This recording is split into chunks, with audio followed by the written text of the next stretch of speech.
come to give you what you love. It's time to give you what you love. I'ma give you what you love.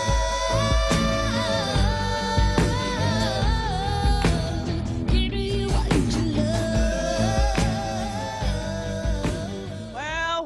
Well, good afternoon. You are listening to The Source, 96.1 FM, 900 AM, streaming live on WURDradio.com. Follow us on all social media platforms at onWURD. 215-634-8065 is the number to call in. If you are hearing the sound of my voice, or if you're watching me on WURD TV, on Facebook, or on YouTube, I am Andrea Lawful Sanders, and I am your host on Mondays, Tuesdays, and Thursdays from 1 to 4 p.m. Listen, you see the virtual WURD background? Listen, Mother is going to tell you exactly why this is happening.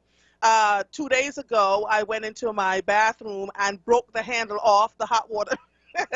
It was stiff, and I went to turn it, and I'm really very strong.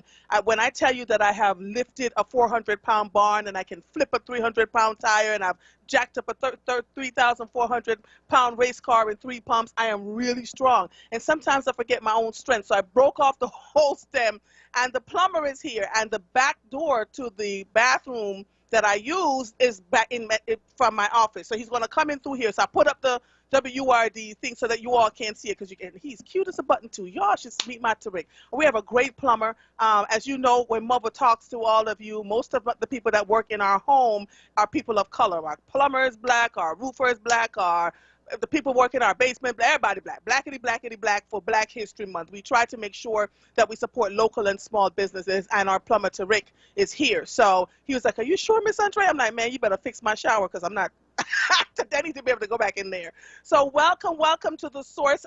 As always, I'm trying to make sure that you all hear me and that I keep things as real and honest as possible with all of you. So that's why we have the background. And when Tariq is gone, if he's gone before I get off the air at 4, I'll bring back my office, because I do love the vibrancy of my office space and love to use it. This background is not making me happy. Hi, Henry. Love you too, honey. Hi, Shalada Sankofa. Yes, I see them here. Where is my, Donna says, greetings, my dear sister. Looking forward with a great time with you. The plumber is going to do a great job. Yes, he is. He came. He said, Miss Andrea, what did you do? I said, I don't know. I forget how strong I am. But while you're here, replace this and replace that for me. So, and of course, he wore his mask and he took his shoes off. He's so wonderful. Such a nice young man. Anyway. It's still Black History Month. We are in the 4th day. Hi, Viola. Hello, Mother. Hi, darling. We're in the 4th day, and as always, Mother wants to make sure she gives you some Black history facts. I've been so enjoying all of this and wanted to share some of it with you. Now, why is this so large? See, this is what happens when Mother...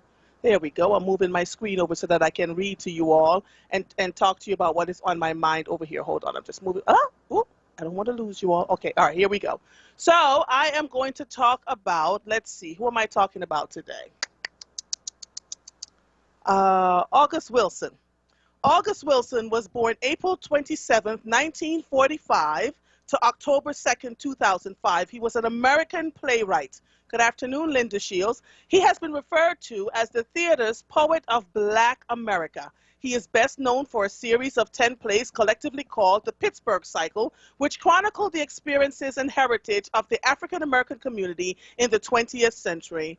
His work delved into the African-American experience as well as examinations of the human condition. Other themes have ranged from the systemic and historical exploitation of African-Americans, as well as race relations, identity, migration, and racial discrimination. His work has drawn several iconic performances on stage from James Earl Jones, Denzel Washington, Viola Davis, my Lord, Angela Bassett, Lawrence Fishburne, and Samuel L. Jackson. Davis described Wilson's writing by saying, he captures our humor, our vulnerabilities, our tragedies, our trauma, and he humanizes us, and he allows us to talk. Since Wilson's death, 2 of his plays have been adapted into films. Fences, which many of you may know, in 2016, and Ma Rainey's Black Bottom, which was nominated for Golden Globe and NAACP award just days ago. Denzel Washington has shepherded the films and has vowed to continue his legacy by adapting the rest of his plays into films for a wider audience by saying, "The greatest part of what's left of my career is making sure that August is taken care of." And I love that. I thought that was so, so cool. I had something up here for Ed Bradley, and I'm going to have to find it. I think wait. I think I dropped it quite by accident. So today I'm having a couple of great guests on. Deborah Keys Wright will be back on with Dr. Hudson, who's going to talk to us about implicit bias and within the school framework and working with leadership, something that I am doing outside of this radio show. So I'm in the process of training clients right now, and it's work that moves at the speed of trust. So I don't like to talk about it here. I prefer to bring on guests that can run through the scenarios with you, and I can talk about it too. Today is World Cancer Day. For those of you who may not have anybody who has been impacted by cancer, the person that I think about most is my buddy, Joanne Adams, who was, recently put into remission, and he's doing very, very well. So I'm excited that he is doing well. But we all have people in our lives that are struggling with cancer right now. And so it's very difficult, if you know anybody who is going through it, make sure you work with them, talk to them, love on them, ask them what they may need. And for those who are in remission, continue to give thanks and tell us how we can support you. Cancer is an awful, awful disease, and none of us want to have to deal with it, right? So let me just see. I don't know why this just popped up. I cannot stand. Something happened where these pop-ups come up. All right, so I'm going to talk to you now about Ed Bradley, the American journalist. I had to talk about him. He was born, his full name is Edward Rudolph Bradley Jr. He was born June 22nd, 1941 in Philadelphia, local Philadelphia person. He died on November 9th, 2006 in New York. American broadcast journalist, especially known for his 25-year association with the televised news magazine 60 Minutes. As a student of Cheyney State College, now Cheyney University of Pennsylvania, Ed Bradley worked his way into broadcasting by volunteering at Philadelphia radio station WDAS-FM. After graduating with a degree in education in 1964, Bradley became an elementary school teacher but continued to work evenings in radio jobs that ranged from disc jockey to reporter. The station finally began paying Bradley a small hourly wage after he spent 2 days covering a Philadelphia race riot. However, he did not leave his teaching job until 1967 when he joined WCBS Radio in New York City as a reporter. Bradley held many other positions with CBS. He worked briefly in Paris in 1971, was stationed in Saigon, Vietnam, and Phnom Penh, Cambodia in the early 1970s and was injured by shrapnel while reporting in Cambodia. He moved to Washington, D.C. and began covering presidential campaigns in 1976, eventually becoming a White House correspondent. Do you hear what we just said? He was an elementary school teacher that became a well-known journalist. And I'm reading about Ed Bradley because oftentimes people think that if you didn't go to journalism school and if you didn't start out in a certain way, you can't possibly do. Horse pucky. You literally, whatever you put your mind to, you can do it, right? You just have to work hard enough for it.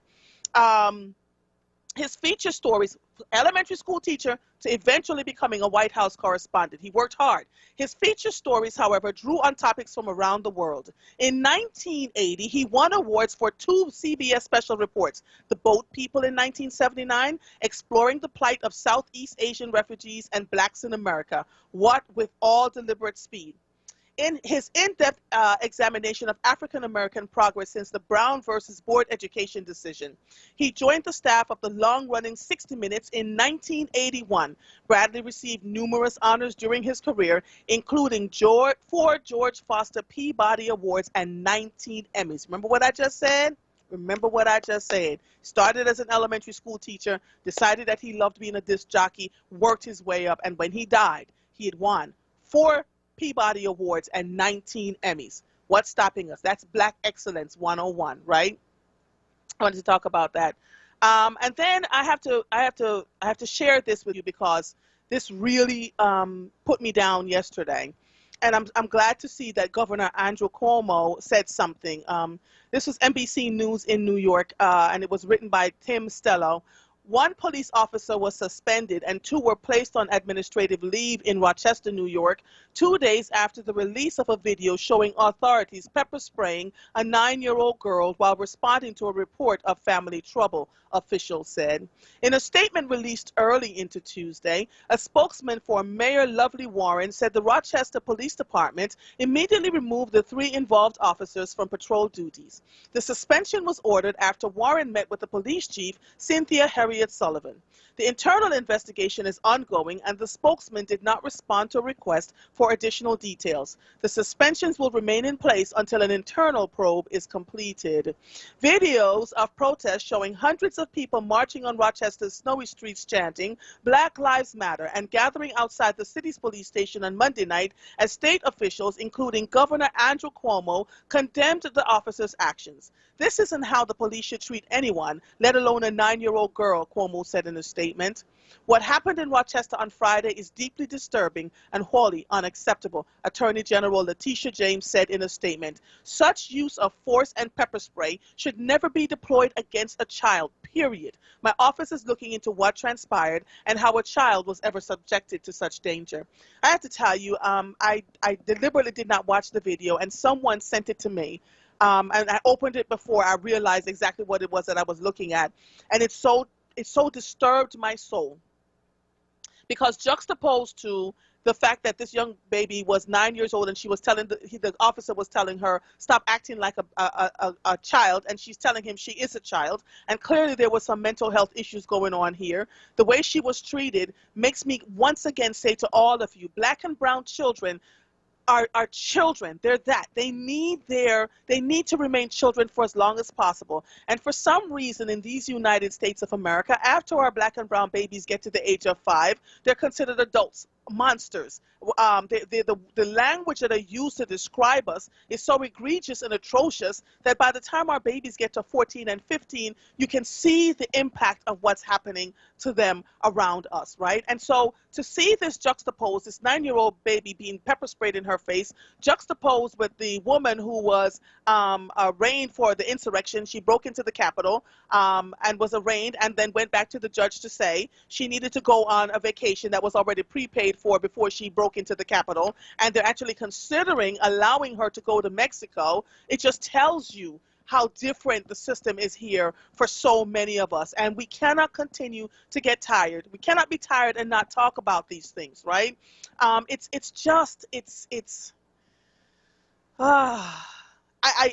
You watch what's going on in the Congress right now, and you and with the QAnon congressperson, I won't even mention her name here. I can't even do it. It's just too much, and the things that she's saying, and nobody, people are trying to remove her from her committee seats instead of trying to remove her from Congress when she was talking about, putting a bullet in Nancy Pelosi's head, and that the Jewish people's blood did this and that, like all these conspiracy theories, and working in a way that could be harmful to the citizens of this country and to the seat that she sits in. And it's a lot. It's just a lot. It's always been a lot.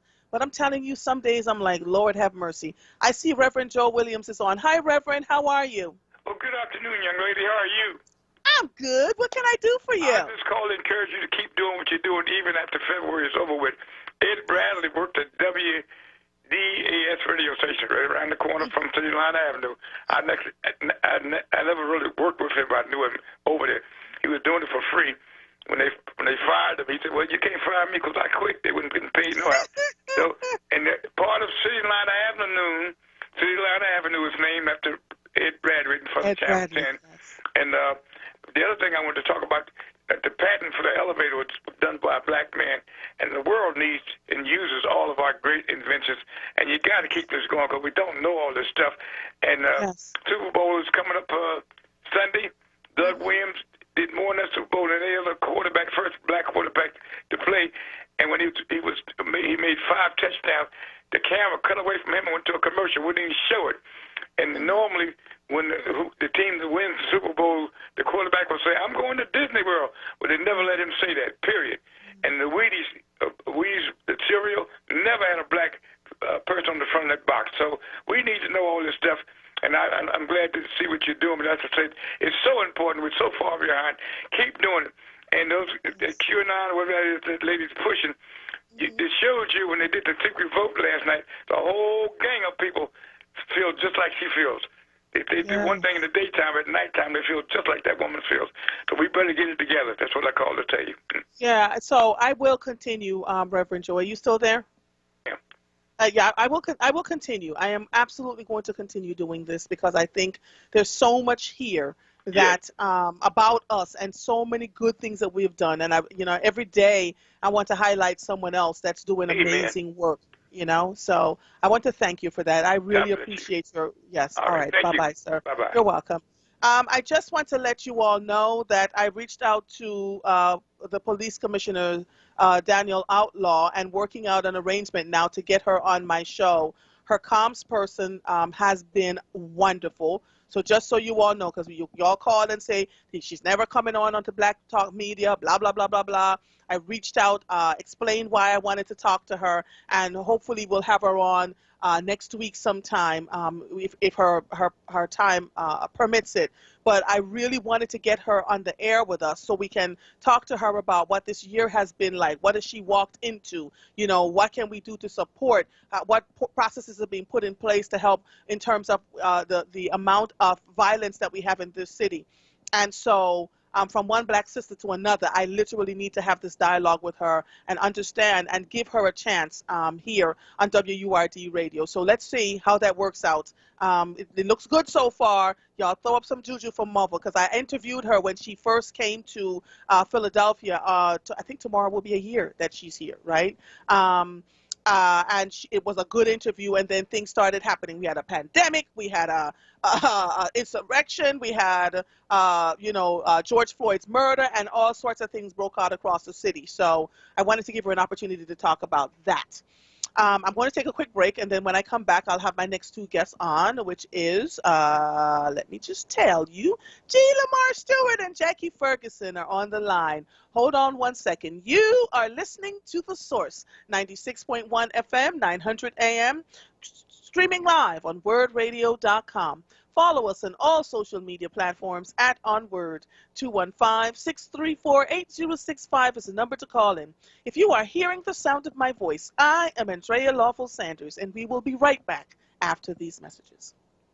Attention WURD audience, do you know that you can get help with your PICO energy bill? PICO is here to help you with financial help through various assistance programs, including the PICO CAP program, which provides a monthly credit for eligible low-income customers based on the customer's total household gross income and energy usage. If you are experiencing financial hardship, you may qualify for the PICO CAP program. And PICO Cares is the customer assistance and referral evaluation service designed to assist special needs, low-income customers who have a temporary personal or financial hardship that prevents the payment of your PICO energy bill. If you have a special needs child or adult in your care, your household may qualify for the CARES program. Call 1-800-774-7040 today to see if you qualify due to an existing situation or a change in circumstances within your household. Call 1-800-774-7040 today for more information on the PICO CAP or PICO CARES program. PICO, powering our communities. Celebrate Black History Month at the virtual 29th Annual African American Children's Book Fair on Saturday, February 6th, 11 a.m. to 4 p.m. To register, go to the AfricanAmericanChildren'sBookProject.org. The free event will feature authors and illustrators bringing the pages of their books to life with panels and readings. For more information, call 215-878-BOOK. Remember, a book opens up a world of opportunities. Tune in Saturdays from 2 p.m. to 3 p.m. to hear Empire Capital and Consulting founder Mark Palmer's show titled Black Money, Black Power. This show centers around black money and how black power is derived from money. Tune in every Saturday from 2 p.m. to 3 p.m. Black Money, Black Power. Hosted by Mark Palmer. This is not a fad for us. We will not resume our regular programming when things die down. We're not black to help our bottom line or because it's politically correct. We're not joining a fight. This has been our fight, our message, our people. Black lives have always mattered here. We are Undeniably, indefatigably, unapologetically, permanently Black Talk Media. WURD. You're listening to The Source with Andrea Lawful Sanders on WURD Radio. Streaming live on WURDradio.com and the WURD Radio app. Welcome back to The Source. Before I take my next guest, this just in from Fox News. A mural went up in Old West Tampa and multiple billboards were planted in the city as part of the former San Francisco 49ers quarterback's partnership with Ben and Jerry's Ice Cream. The goal is to raise awareness about police violence and systemic racism against minorities. It'll be interesting to see what those billboards look like. So right now, G. Lamar Stewart is Chief of the Community Engagement for the District Attorney's Office, and he has on the line with him, let me just make sure, Jackie Ferguson. Good afternoon to the both of you. How are you? Auntie, how are you? It's so funny. You and Nehemiah called me auntie. I was in a meeting, a professional meeting with Nehemiah, and she said, auntie. You all are hilarious. And tell me, Miss Ferguson, what's Miss Ferguson's role here today? So Jackie Ferguson is a recruiter for Interim Healthcare, which is one of our partners in our virtual one-stop job and resource hub. Okay. She has been participating even before the pandemic, before we went virtual, when we were still going to rec centers and churches and other community institutions, transforming those spaces into job sites. So Interim Healthcare has been one of our very committed partners, and they actually recently just hired someone. So they definitely have a success story to tell. Okay, all right, good. So you have a virtual one-stop job and resource hub today from 3 to 5 p.m., right? Tell people about this. How long have you been doing it? Let's just assume that this is the first time people are hearing about your virtual one-stop job and resource hub. How did it begin, and how did you end up in the virtual space? Absolutely. So every first Thursday of the month, the Community Engagement Unit at the Philadelphia District Attorney's Office, we host what we call the One-Stop Job and Resource Hub. It's very consistent with District Attorney Larry Krasner's vision around being progressive prosecutors. We look at ways to prevent crime, and so we understand that there is a correlation between poverty and crime. So pre-pandemic, we launched this initiative September 2019, and we've done it every month since then. Before the pandemic, we were transforming community institutions, whether they were faith-based or rec centers or schools, gymnasiums. We would transform those spaces into job and resource hubs, where we would bring about 50 employers and other social service providers into those spaces to connect them with people right in the community, whether they be returning citizens or recent college or high school graduates or victims of crime or folks impacted by gun violence in the community. We wanted to connect those individuals with services, support, and employment that they so desperately needed. So, of course, the pandemic brought some challenges, and we had to figure out very quickly how we would continue the hub in a pandemic. And so we decided to do it virtual on a Zoom webinar every first Thursday of the month. And today at 3 p.m., from 3 p.m. to 5 p.m., we will host our hub today. So there's a Zoom link attached to this. Is there any way for you to put the Zoom link, or Michael, can you copy this Zoom link and put it in the Facebook feed so that folks can see? There's also a number, 301-715-8592. Please talk about the partners, and then I'd like to talk to Ms. Valerie. Certainly. Some of our partners include SEPTA, Northeast Building Products, OIC Philadelphia, Lowe's, Temple University, Home Depot, Giant, Year Up, of course, Interim Healthcare, who's on with us today, Wonder Spring, PGW, and then there's a host of victim service organizations and trauma care professionals who also join in with us. We recognize that some people need employment, but other people need other services to help them sustain the employment they have, whether that be victim services or trauma care or housing. This is really a one-stop shop, a place where you can come to get all the wraparound services that you might need to sustain you during these challenging times. Good. All right. So, Miss Valerie, are you there? Jackie Ferguson. Did I just say Miss? Lord Yes, Jesus. I'm here. Okay, so let me just tell you, Miss Ferguson, I need some ginkgo biloba. Oh, Lord, it's her. How did I get Miss Valerie from Jackie Ferguson? Pay me no mind. Miss Ferguson, tell us a little bit about your role at Interim Healthcare and how you got involved with the One Stop Job and Resource Hub. Absolutely. So I am a recruiter with Interim Healthcare. I've been with the company a little over a year. And I apologize. Is there a... Can you hear me? Okay. Can you hear me okay? I can hear you. Yes, I can. Okay. Sorry about that. That's so, okay. yes, I'm a recruiter, and we were given the opportunity to participate with the hub, and I think that there was absolutely no hesitation with participating because of the great work they're doing. I really think it's a critical program. And when you're in a position such as I am to really reach people who are looking for jobs, I think it's a responsibility. It's not just a job, it's a responsibility for this, for me to really get in touch with the community and employ whoever it is that I possibly can.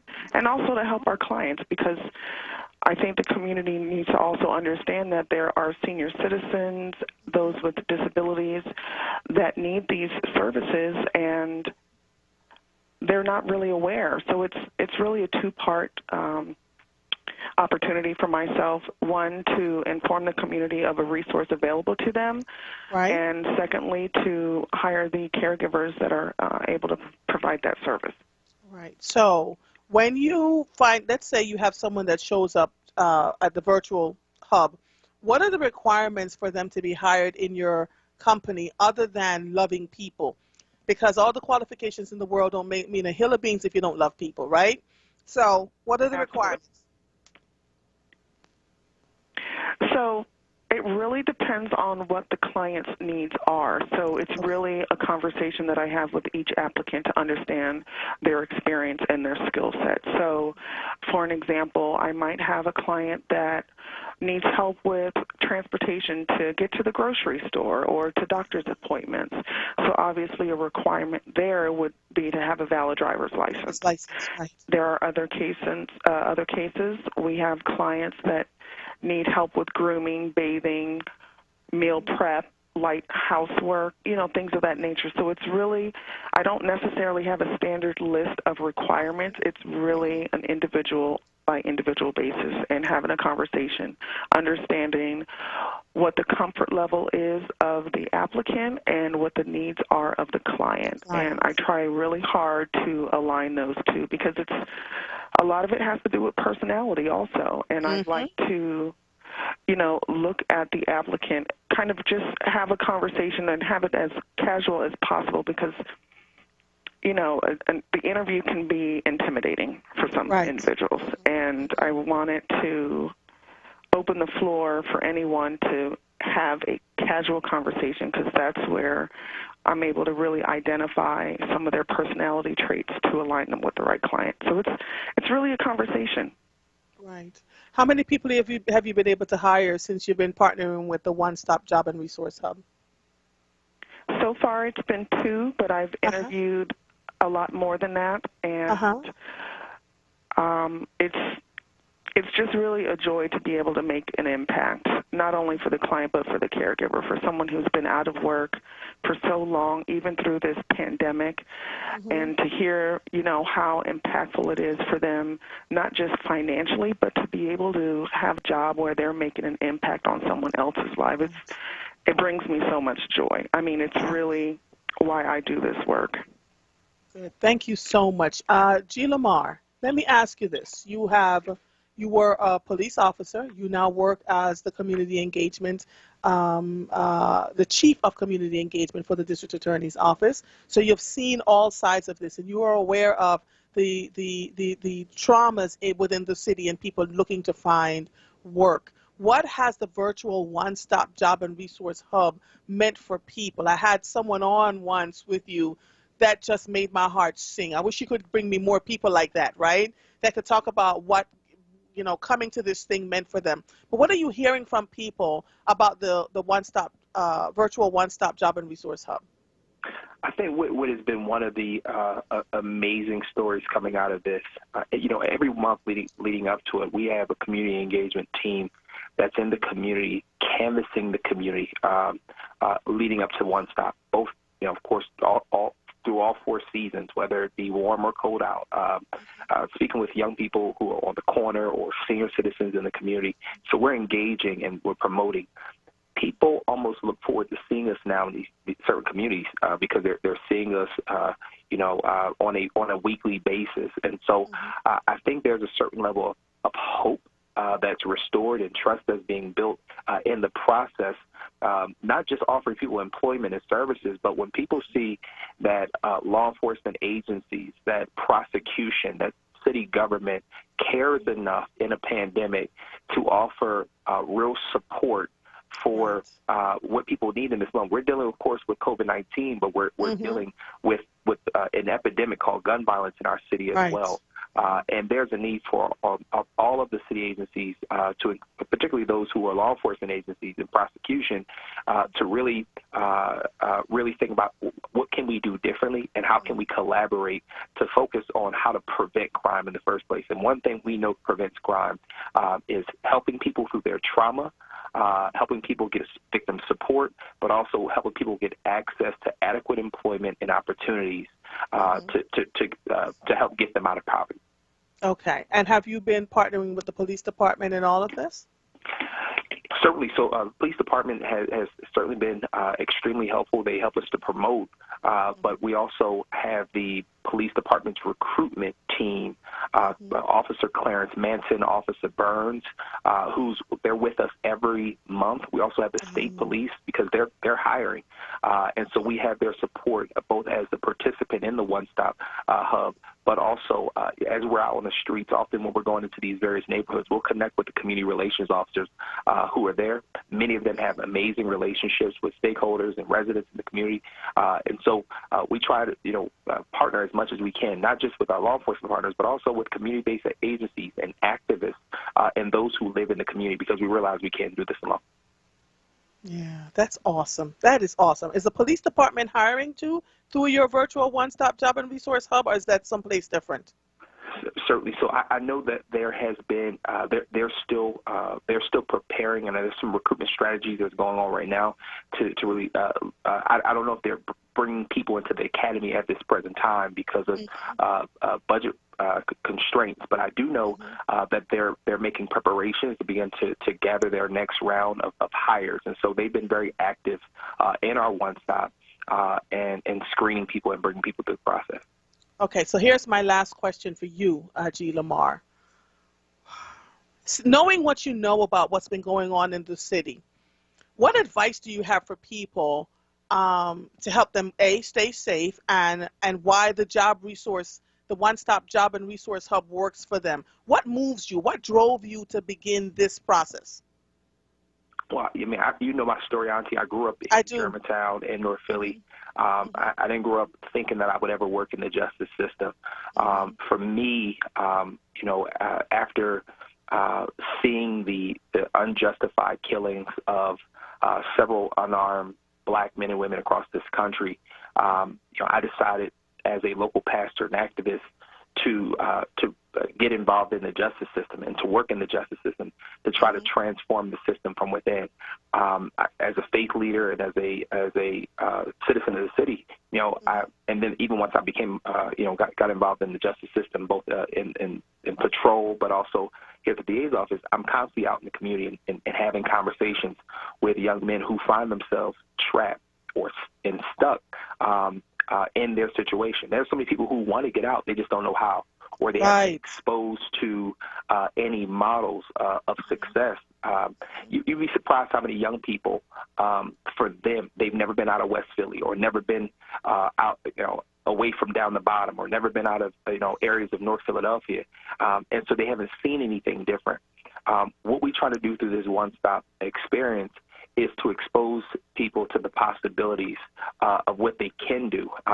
Not only do we hear, and I'll be quick here, but not only do we present employers and social service providers, but some community leaders, and whether they be state reps and city council members or business owners, folks that have successfully made it out of their predicament. We highlight them, bring them on to kind of give words of encouragement to those who are listening, because we realize that young people particularly, but black and brown folks and marginalized communities, people need to see models of success that they can come out of their situation and their predicament.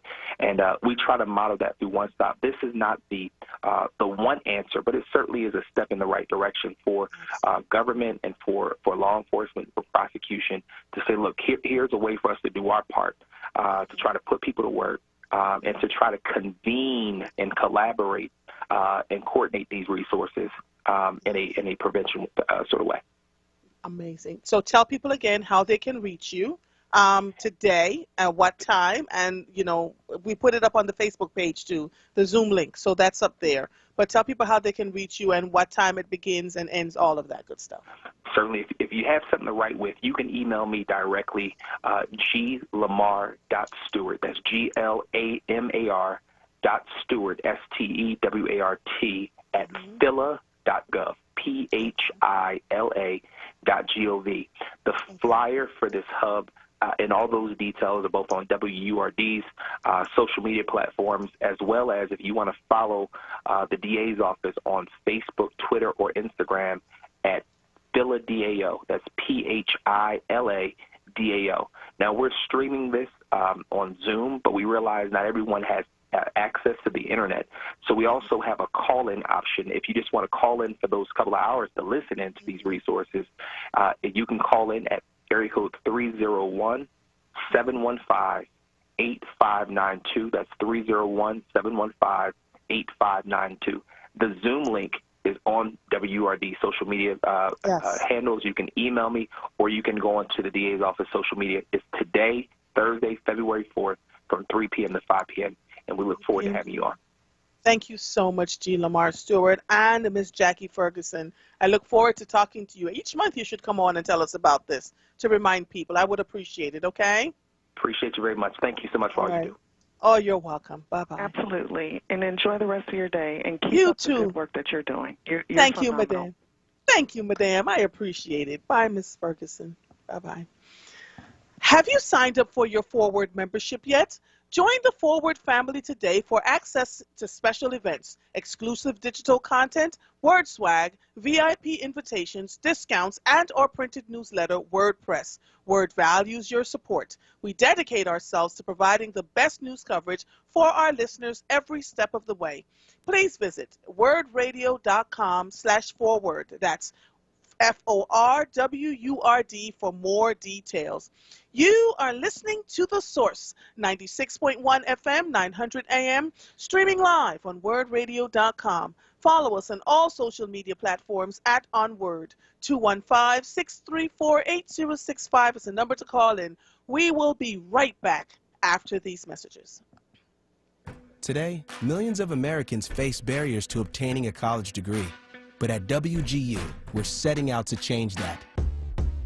With a range of scholarships and grants aimed at expanding access to a quality education, making tuition more affordable, and giving students a path forward, we're helping people turn obstacles into opportunities. Because everyone deserves a chance to succeed. WGU, ambition never rests. Visit WGU.edu to learn more.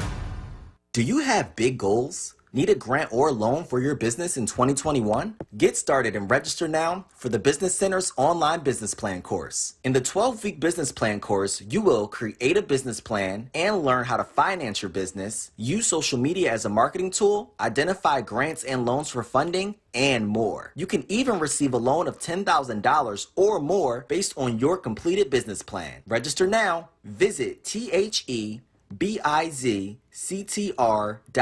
today to register for the course and secure your online seat. Financial aid and one-on-one business coaching options are available. Visit TheBizCTR.com for more information and to register for the online business plan course today. Secure your online seat now. The new start date is February 1st. WURD members get 10% off the business plan course. Just use code WURD10 at checkout. Hi, WURD family. Beginning Monday, February 1st, Wake Up with WURD's Solomon Jones will be hosting the Big Game Trivia Contest, brought to you by Brown's Family ShopRite and the Family Business Collaborative partners Amoroso's Bakery, Dietz & Watson, and Hers Snacks. Winners of the Big Game Trivia Contest will receive a $20 gift card from Brown's Family ShopRite. Tune in February 1st and let the winnings begin. The Sports Segment. Tune in to Wake Up with WURD, Mondays as Solomon Jones discusses all things sports with Shamar Woods, Director of Digital Sports for The Inquirer. Every Monday on Wake Up with WURD, exclusively on WURD Radio, 96.1 FM and 900 AM WURD, Independent Black Media. You're listening to The Source with Andrea Lawful Sanders on WURD Radio. Streaming live on WURDradio.com and the WURD Radio app. Welcome back to The Source. If you're just joining us, we had a conversation with G. Lamar Stewart, who is the Chief of Community Engagement for the District Attorney's Office, and he had with him Ms. Jackie Ferguson from Interim Healthcare. And they were talking about the virtual one-stop job and resource hub that is happening today.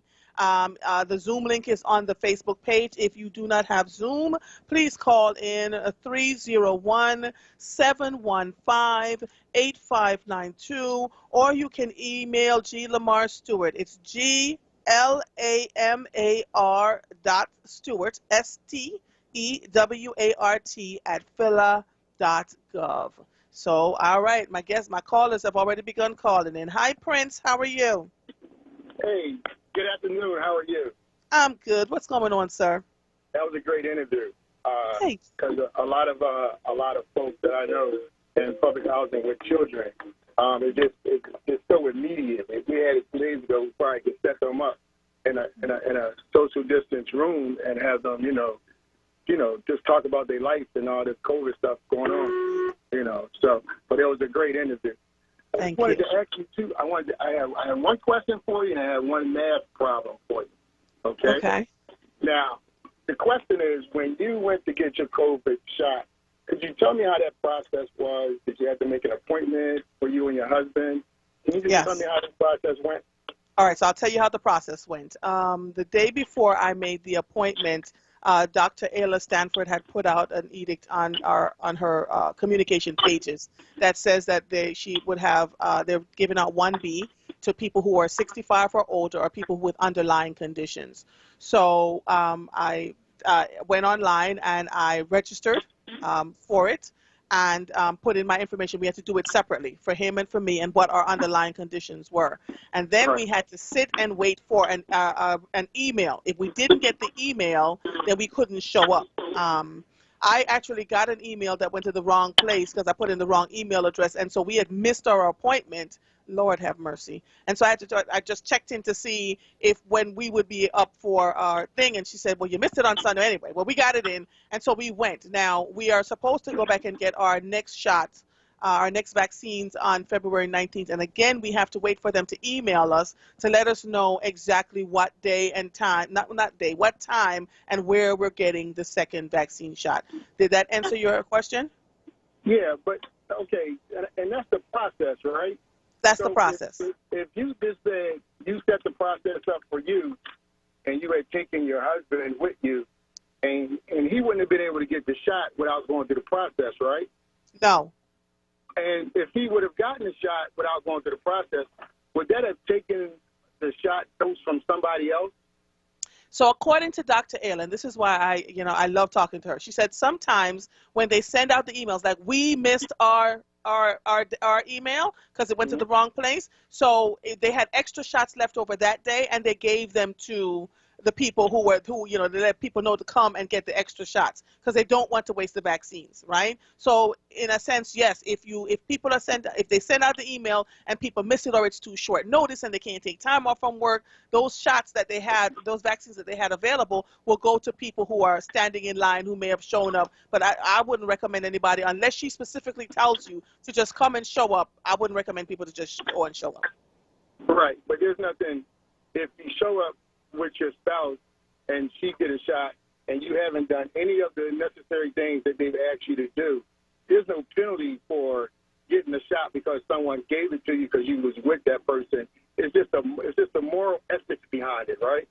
I don't know. I cannot, with good conscience, answer that question because I don't know what the ethical ramifications are behind, giving somebody else a shot who wasn't signed up or anything. Because you see, the State Department, the Health Department has to have some sort of, okay, well, who are the people who got the shots? When did they get it? Where do they live? Because address matters too, right?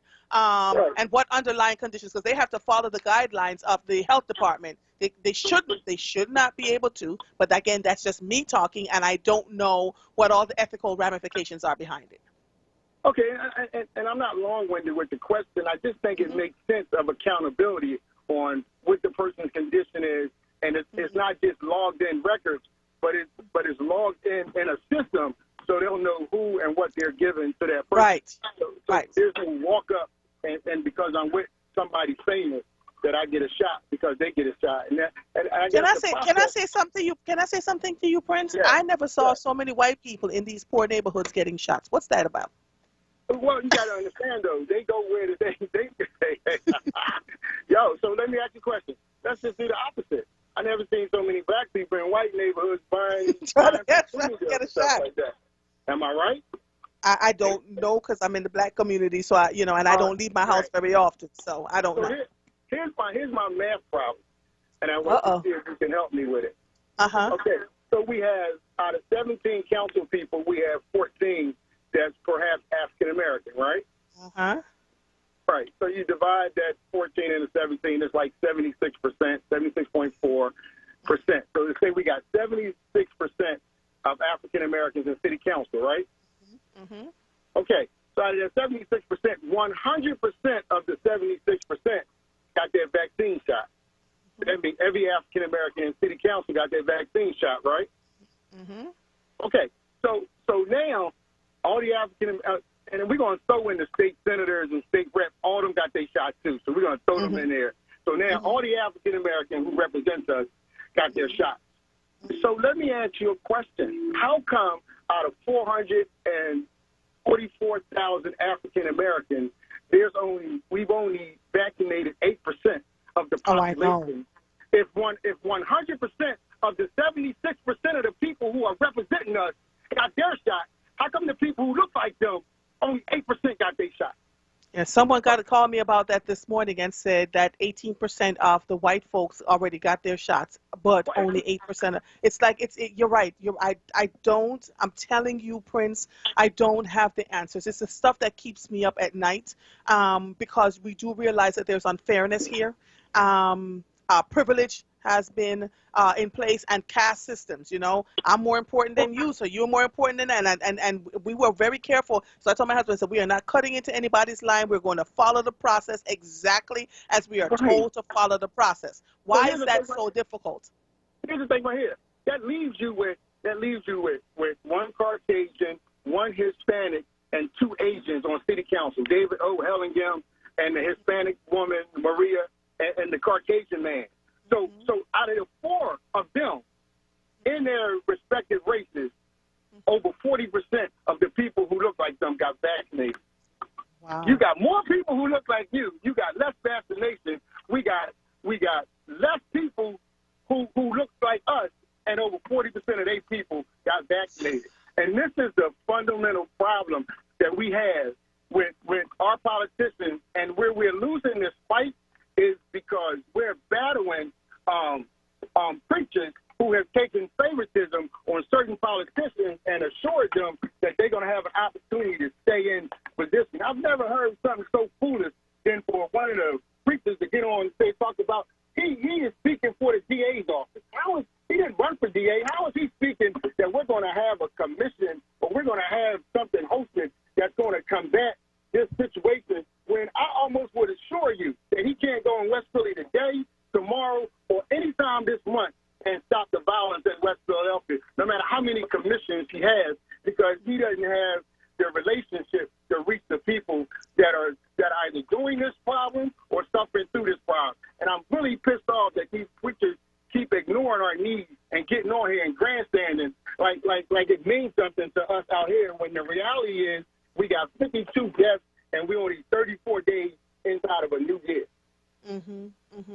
I just want to let you know that I did hear that person talking about the commission and the district attorney's office. I heard that interview yesterday, as a matter of fact. And someone called in and asked, well, it's another commission. What's going to be different? And the response was, you will see. We got some good stuff lined up, and we got some great people lined up to be on the commission. And I had some questions myself, but I just listened. Sometimes it's good to listen to find out exactly where folks are going with all of this, right? So I don't know. You all have to ask him, call him and ask him what his ultimate goal is. No. Only thing was missing was what time the plate was coming past, because we got some good things lined up, good sermon. We're going to send the plate past. I just don't think that is what we need at this time. And people are doing things that are not conducive to our needs. And at the end of the day, like somebody said earlier, if we don't get in front of this, when this whole thing turns around, we're going to be left out of all kind of opportunities. We're going to be blocked out deliberately. And once again, we are looking for the resources from people who look like us, and that could be more damaging than anything at all. I remember in my public housing development when a young lady came home from college. She went to Westchester College, and she called her mom, had called Michael Nutter's office. Her mom had called just about every African-American congressperson, councilperson office, and none of them had anything. And she had made a call to Franny Rizzo, and Franny Rizzo got her a job working in a bookstore at community college, so she could pay for her books because she was going to Westchester College. And this was a Republican who did this. And so I don't think we can be so beholden to one side, one group of people who are not performed to our expectations and not utilize the resources from different people who can give us the help that we need. That might be my soapbox. I thank you for taking my call. Hey, so Prince, so let me share something with you. As I heard you talking about this, reminded me of something. I remember when I first got on the Abington School Board and was trying to see how I could get some help, and it was very obvious to me at the very beginning that there were people who resented that I won that election and was sitting there on the board with them, and I got no help from the people who were supposedly in the party with me. The person who helped me was the one lone older Republican who came off the thing that night, and she said, come here, baby girl, I'm going to teach you everything that you know. She said, you think they're in your corner, but they're not. And she literally walked me through the process, and I listened and I learned so that I would be able to ask the open, honest, and direct questions and not sound like an idiot, right? And so there are ways that people will set you. But you're right. We have to look at people for what values they bring to the table and not say, well, you're a Republican, so I can't talk to you. Or you're a Democrat, I can't talk to you. Because I've seen it. Exactly what you're talking about is something that I have seen. So thank you, my brother, for bringing that up. And keep bringing up the stuff as you see it, right? Nothing gets changed if we don't talk about the things that are going on. And it's uncomfortable. I saw Mayor Kenny being interviewed by some television station yesterday, and he was asked a question about the Philly fighting COVID, and he was trying to give the question to somebody else, and she said, no, Mayor, I was never so proud of media than I was yesterday. She said, no, Mayor, I want you to answer the question, right? And so he came back and he tried to answer the question the best way he knew how to, right?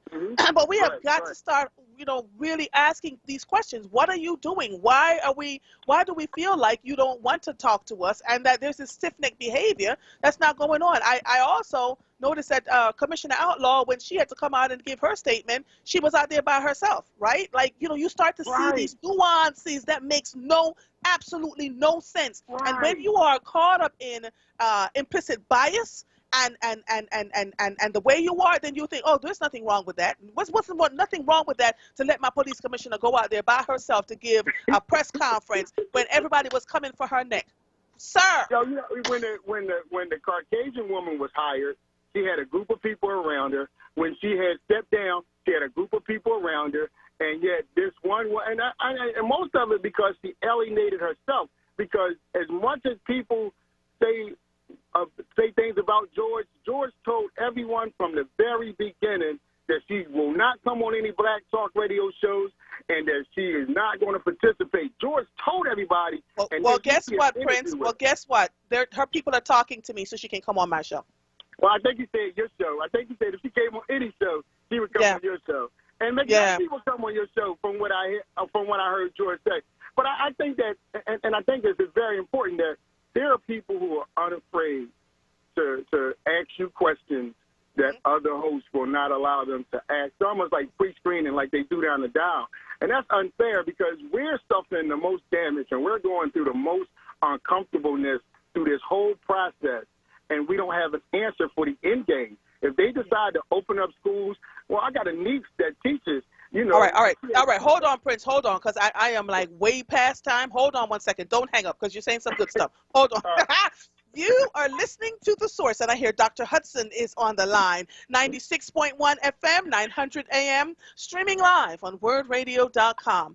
Follow us on all social media platforms at onWURD. 215-634-8065 is the number to call in. We will be right back after these messages.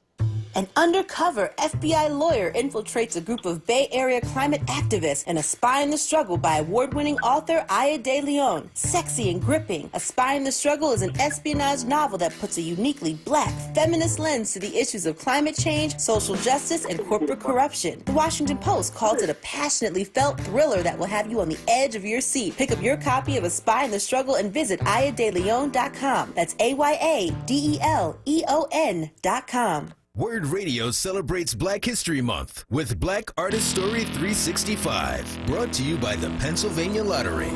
Welcome to Black Artist Story 365.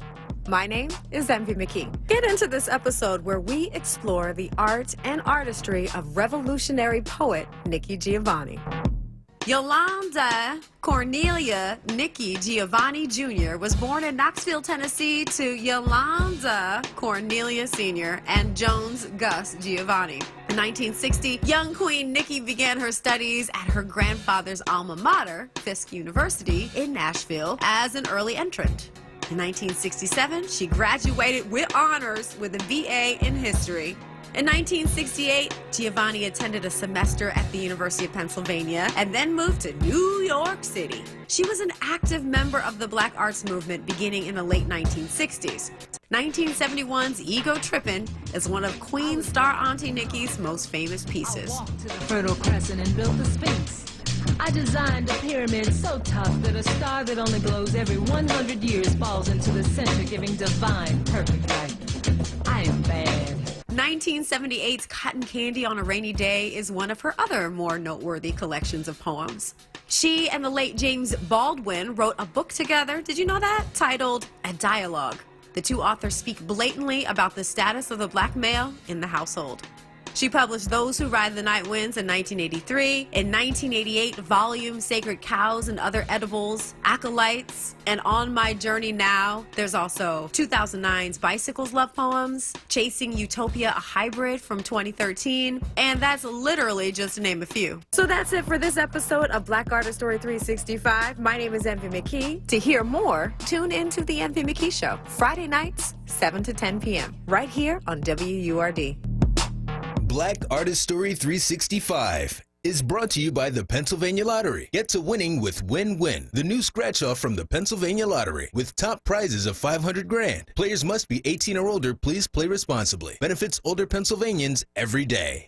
Parents, teachers, guardians. 100 Black Men of Philadelphia offers a free mentoring program for boys in 1st through 12th grades every 1st and 3rd Saturday. Students will engage in age-appropriate youth development, career exploration, critical thinking, and leadership activities. Students can earn monthly stipends for participation and are eligible for electronic gift cards, prizes, and scholarships. Register today at www.100blackmenphilly.org or call 267-258-2900. Listen to Laborers Live. We created the weekend. We created the 40-hour work week. We just want enough to feed our family, be able to send our children to college, and let our next generation do better than we did. To people that might have forgot how important unionism is in a country like the United States. People now infringing on our 8-hour work day, trying to work people more than 8 hours without overtime, trying to work people without benefits. In the long run, everybody's getting fat paycheck except they're working. So this is really a wake-up call for America. The struggle is continuous. Tune in to Laborers Live every Friday from 4 to 5 p.m. Sponsored by LESIT, the Laborers Employers Cooperation Education Trust of the Laborers District Council of Philadelphia and vicinity. Local 332, Sam Staten Jr. Business Manager. Local 57, Esteban Vera Business Manager. Local 135, Dan Woodall Jr. Business Manager. Local 413, James Harper Jr. Business Manager. The Laborers District Council, Ryan Boyer Business Manager. And Tony Staten, Executive Director of LESIT.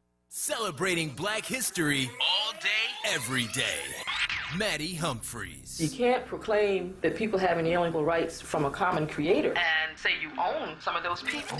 This is WURD Radio, 96.1 FM and 900 AM WURD. Philadelphia, independent Black media. You're listening to The Source with Andrea Lawful Sanders on WURD Radio. Streaming live on WURDradio.com and the WURD Radio app. Welcome back to The Source. If you're just joining us, Prince from Schuylkill was on the line giving us a good conversation, and I wanted to continue with him, but to let you know that I have my next guest, Deborah Keys Wright and Dr. Tony Hudson, for our livelihood segment, Racially Conscious Collaboration. I cannot wait to have this dialogue, but I always put aside a good amount of time for them. So let me finish with Prince, and then we can move on with Maurice, because I know he's there too. Come on, Prince. Let's finish the conversation. Hey, Prince, they wanted to know if you're going to run for office, that you need to run for office. Lucy wanted to know, would you consider running for office? Absolutely, absolutely. Because, you know, when the mayor went down to Maryland to get something to eat without his mask on, it felt like he was saying, don't do as I do, do as I say. Remember when you were a little kid, mom told you, don't do as I do, do as I say? And it's the same way with the teachers going back to school. I mean, you aren't vaccinating them. You know, you're treating the most important people, like the people who pick your trash up and the people who teach your kids, like second-class citizens. And I think that, you know, our political system is just, it's bad in that manner. It's really bad. And Cindy Bass tried to get on this program and explain that she made a mistake. No, you made a mistake still collecting a check. If you acknowledge you made a mistake, resign. Leave your post. Give up that check. Because there's no way that you and Helen Kim and Bobby Heenan approved the money to go to this guy, and you want to blame this guy? With Sherelle Parker going to blame her co-counsel people? You know, we going to get down to the end of it. No, you ain't got to get to the end of it. The buck stops with the three people who approved the money. Period. And that's my soapbox, and I'm going to save room for Maurice. Thank you so much. Maurice hung up. But we're going to keep going. Thank you so much, Prince. I appreciate you. All right, bye-bye. Gary from Southwest. How are you, Gary? Hey, how are you, Andrea? How are you doing today? I'm looking forward to talking to my next guests that are on, but let me give you a couple of minutes. What's up, sir? I was just listening to Prince and what he was saying. I just want to make sure I had this correct. The vaccine became available. All of the council people of color received the vaccine. Is that what he said?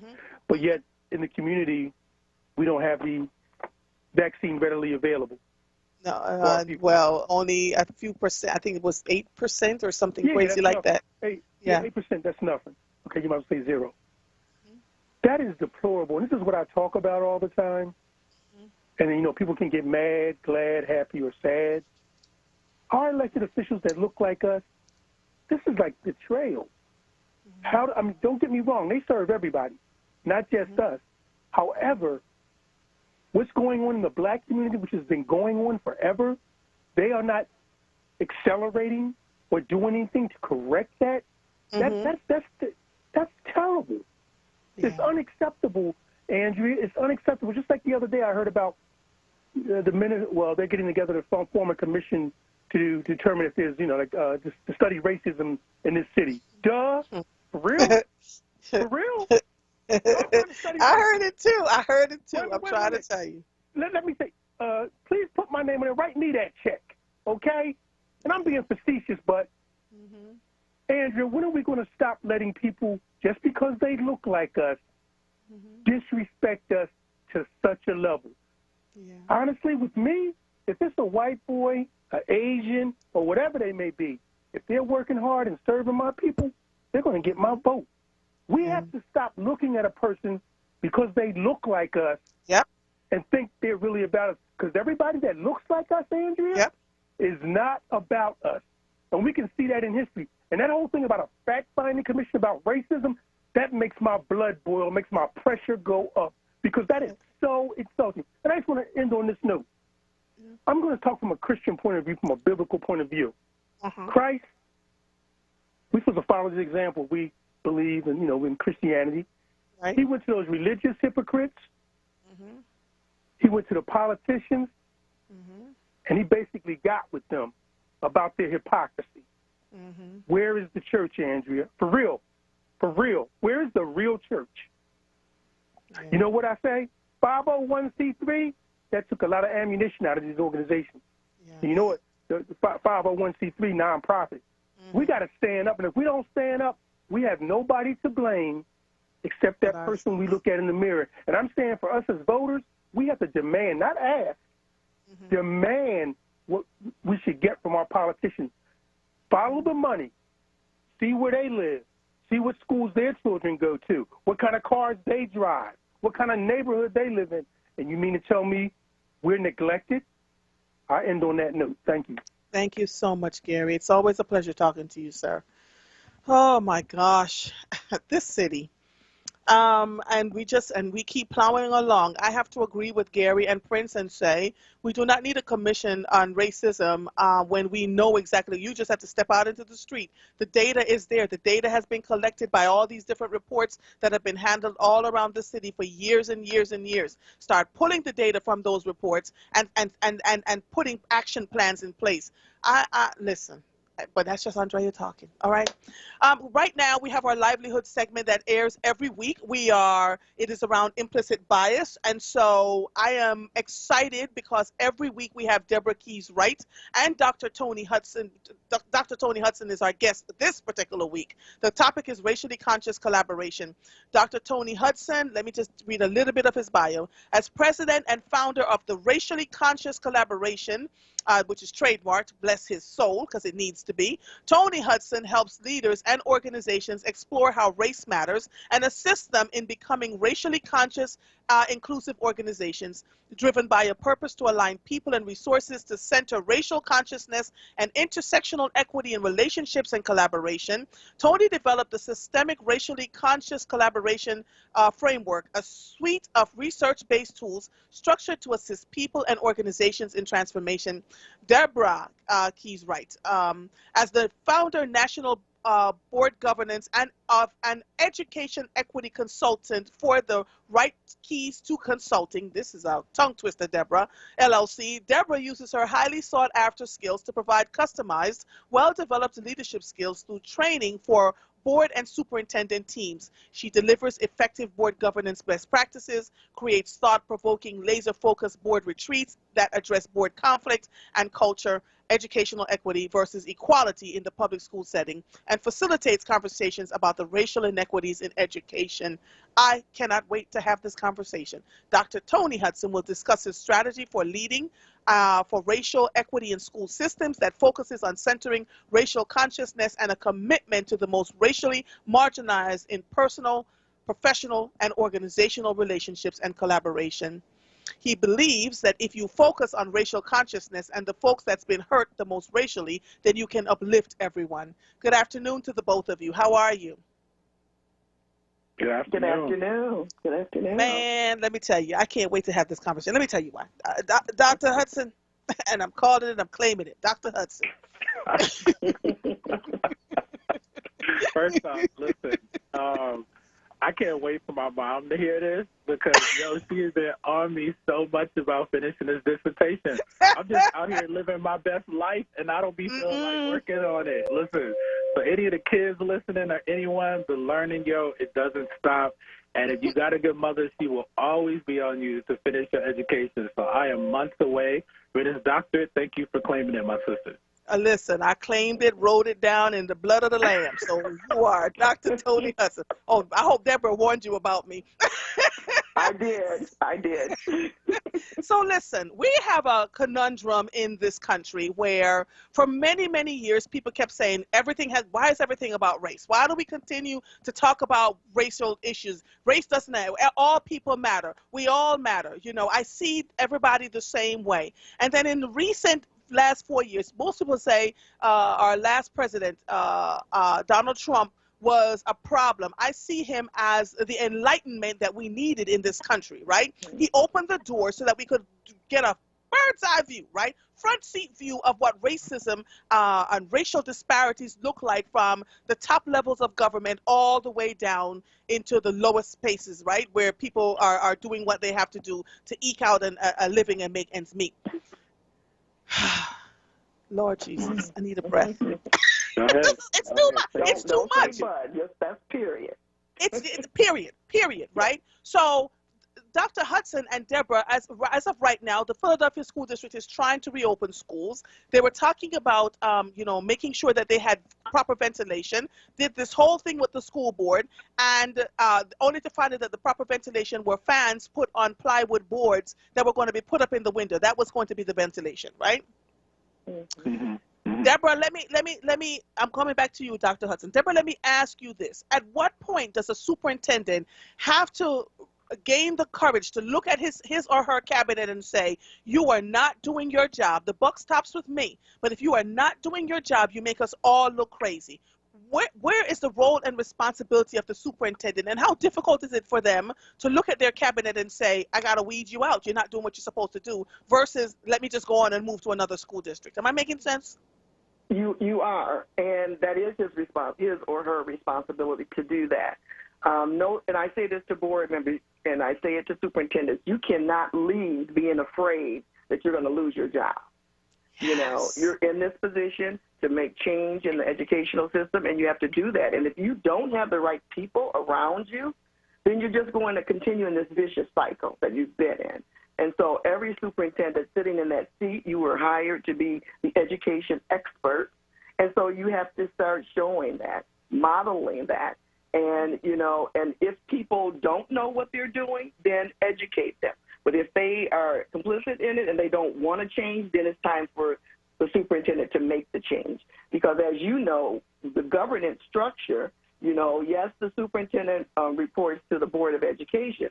And just as important, the Board of Education has to have knowledge about what is going on, because they are responsible for ensuring that the district is run properly. They don't run the district. And so if they don't, at that 10,000-foot view, I always like to say, so they can get a big picture, if they don't know what's going on in certain areas, then they're not doing their job, So they should not be surprised. And this whole thing about this ventilation system, I just can't believe that. But I did see it. I saw the picture of it, and there's no words for that. That is totally unacceptable. And so if our people who are in front of our children show that that's how much they value you by slapping something on a plywood and putting it up there, that's shameless.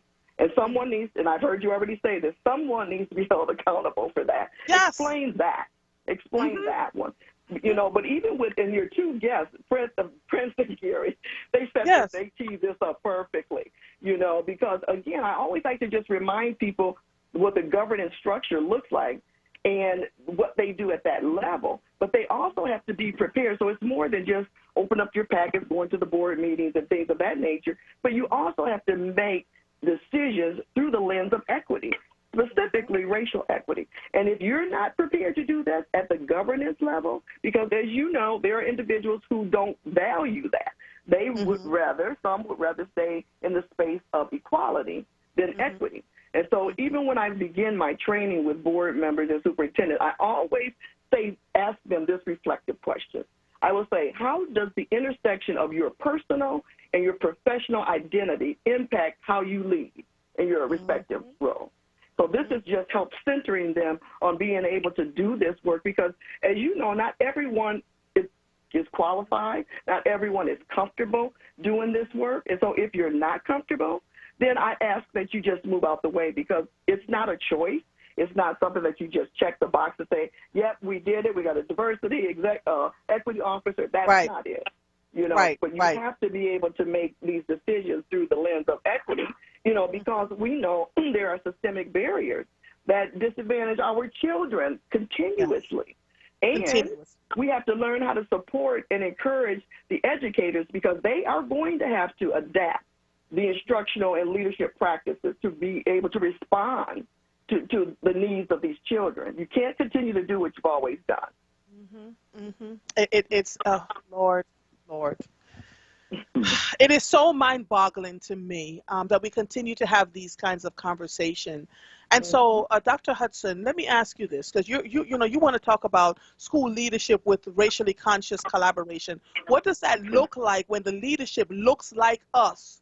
The people in the top cabinet looks like us. The teachers are mostly white. The children looks mostly like us. And there's something missing in the translation because so many people in the cabinet levels and even on the school board, when they're going in with the wrong framework, the frame of mind when they're going into it, they get there and they're not, it's about everything but the children.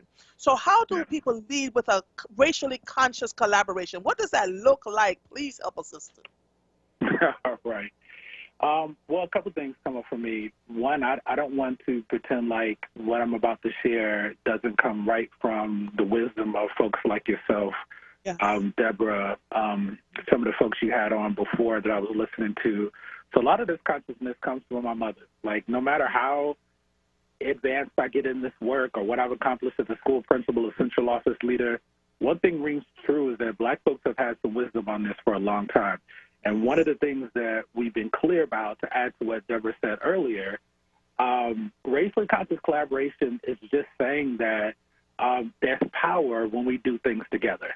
And so when I think about the word power, I got trained by some really good anti-racist community organizers, some folks out here actually building more people and resources behind common interests.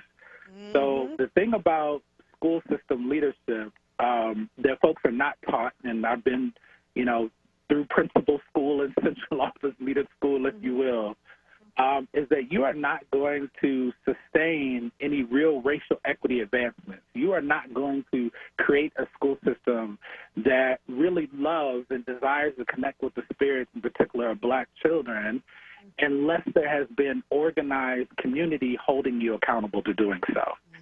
So I don't want to repeat some of the things that Deborah already said, but part of, in the context of the question you're asking right now, part of this is about, in school system leadership, just understanding what is your partnership with the community organizers and the family community that already have a lot of answers to these things.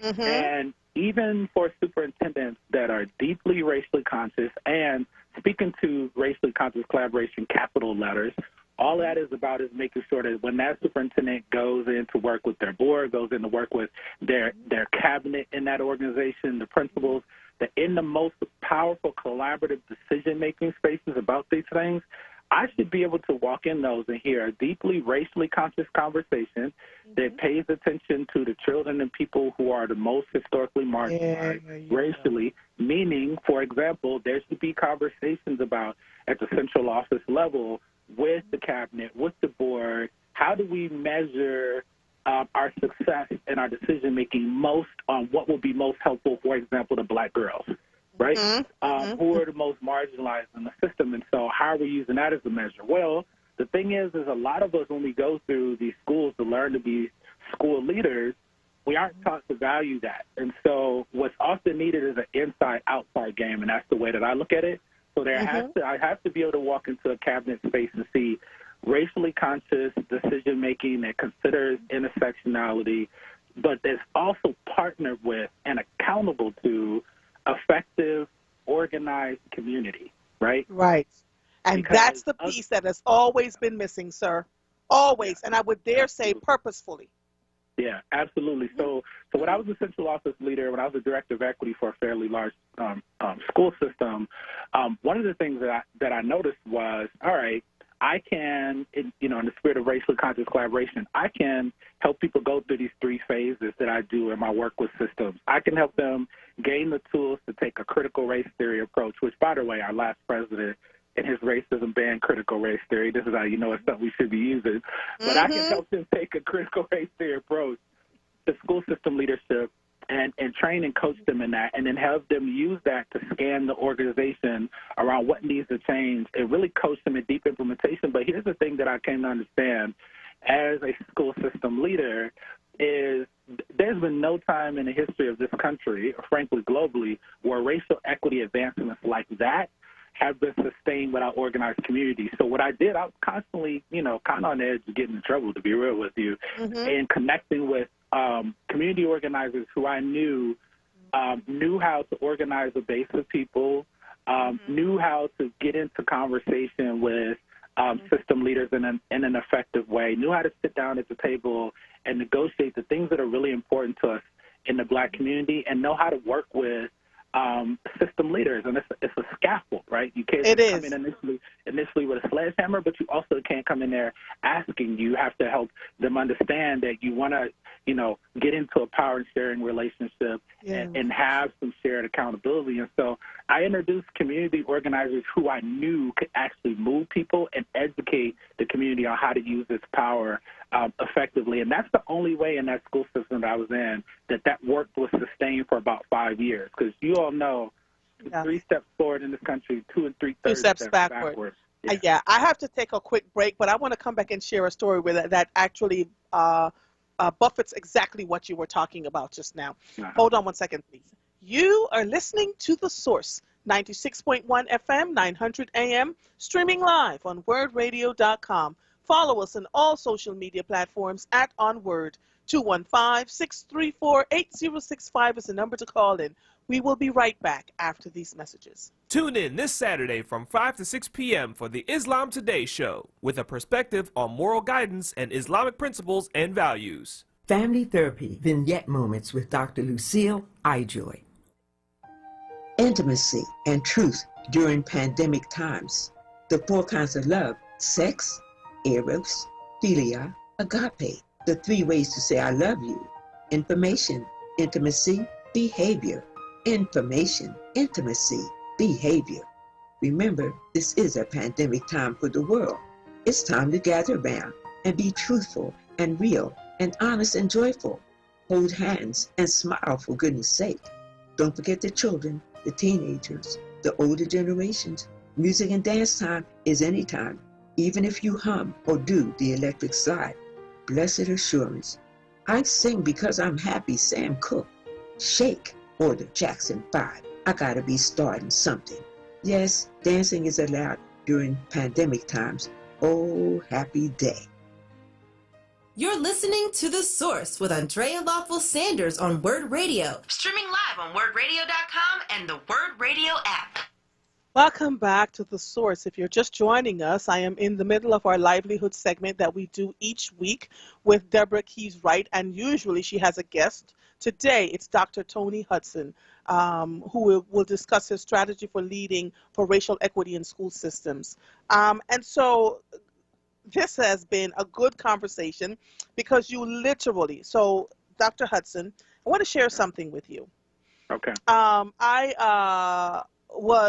started a parenting organization in the community that I lived in 2005 after attending school board meetings and parent-teachers meetings and feeling like we were left out, and determined not to walk away from the process. I pulled together some family members of color and white parents who had children of color, right? Because they were facing some of the similar instances.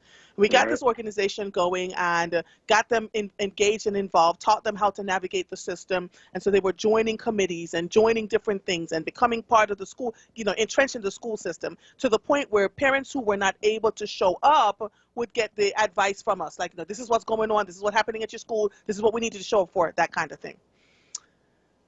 It went so well that a program was started for African-American boys and girls in that particular school district, which I'm going to leave nameless for right now, because one of the people that started the program approached me because I was a community leader from outside the school with children in the school, and she understood that I understood how the process worked, right? So we got all of that going, did all of this wonderful stuff for children, ran for school board, all of that. I get a call from Harvard University. And listen, it gets better. If I had a crystal ball for the things that I have experienced in this life, and I was invited to come out to Harvard University and talk about this anomaly, quote unquote, of this parent organization, and why were we able to make the difference where others wouldn't. So we drove out to Boston in this cold snow. It was cold snow everywhere, right?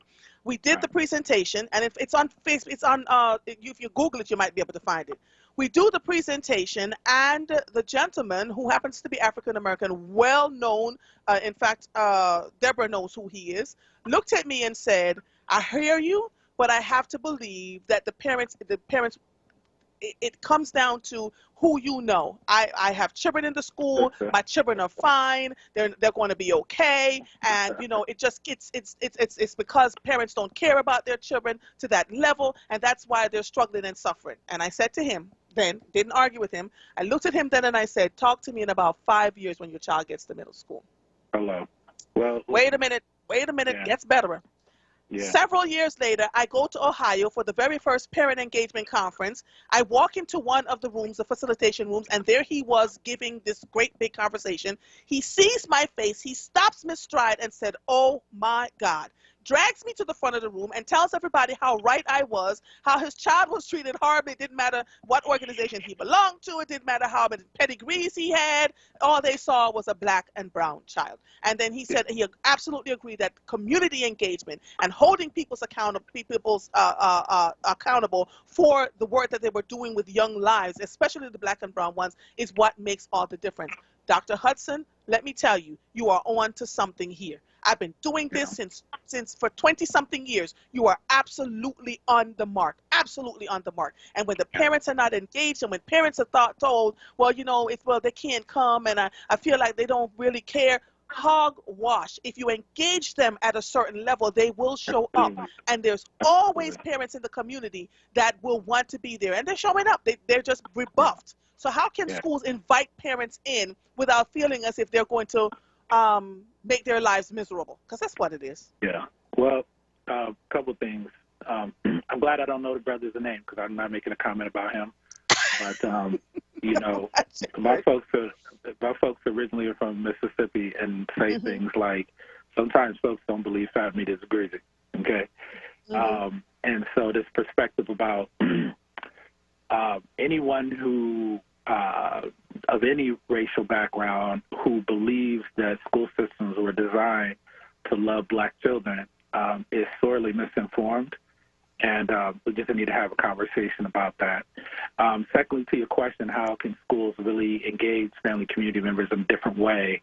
What I want to offer to you is part of, in racially conscious collaboration, part of what I do is help folks in all these spheres get a framework for what's going on here. And part of the framework that I use is, it comes up for me, is just, you know, in framing this issue, there's different ways that we can show it with each other, different ways that family community members can show up with the school system, different ways that folks in the school system can show up with family community members. And one of those ways is self-destructive, right? Yes. Where we, you know, pretend like the issue really isn't anti-blackness and racism, and keep each other at arm's length, right? Family community members may be giving up on them and engage in the school system may be giving up on engaging us. It's self-destructive. Another way that we can show up is conformist, right? So I think about often when school systems want to engage family community members like yourself, it's on the school system's terms. And so wanting you to get on committees that already exist, wanting you to get with the way the school system currently operates as opposed to transforming things. And not to oversimplify this, but then there's another opportunity that's really transformational. And that's where family community members of color can see that their school leadership is deeply racially conscious, and is interrupting, actually has receipts of interrupting the way that racism shows up and how it travels with other inhumanities like sexism, homophobia, what have you. And so when we see that those schools, speaking as a parent myself, very challenged with my own child's school system, and just having a conversation with my son's principal that was very challenging. When we see that the school system has leadership, starting with the superintendent, directors, principals, board, what have you, that actually have receipts of leading from an anti-racist stance, then we're more attracted to work with them, and they're an easier partner for us. So that's the work of the people inside the school system, to show up in a way and produce the receipts that say, I'm the kind of space that you want to be in partnership with, because I'm showing up as a anti-racist transformational leader. Now, on our part, I think it's just about we also can show up in those different frames. And so it's very difficult and easy to give up hope in dealing with school systems because school systems are the first entity that our children come in interaction with when they leave our home. And if those school systems are not intentionally anti-racist, they're teaching white culture. Even if the teachers and superintendent and principals were all black and brown folks, they're still born into a society where organizations are required to show up white in culture, elevating white color, elevating white consciousness. And so that's in us, and it's in the programs that we went to run schools. And so it's easy for family community members to give up hope.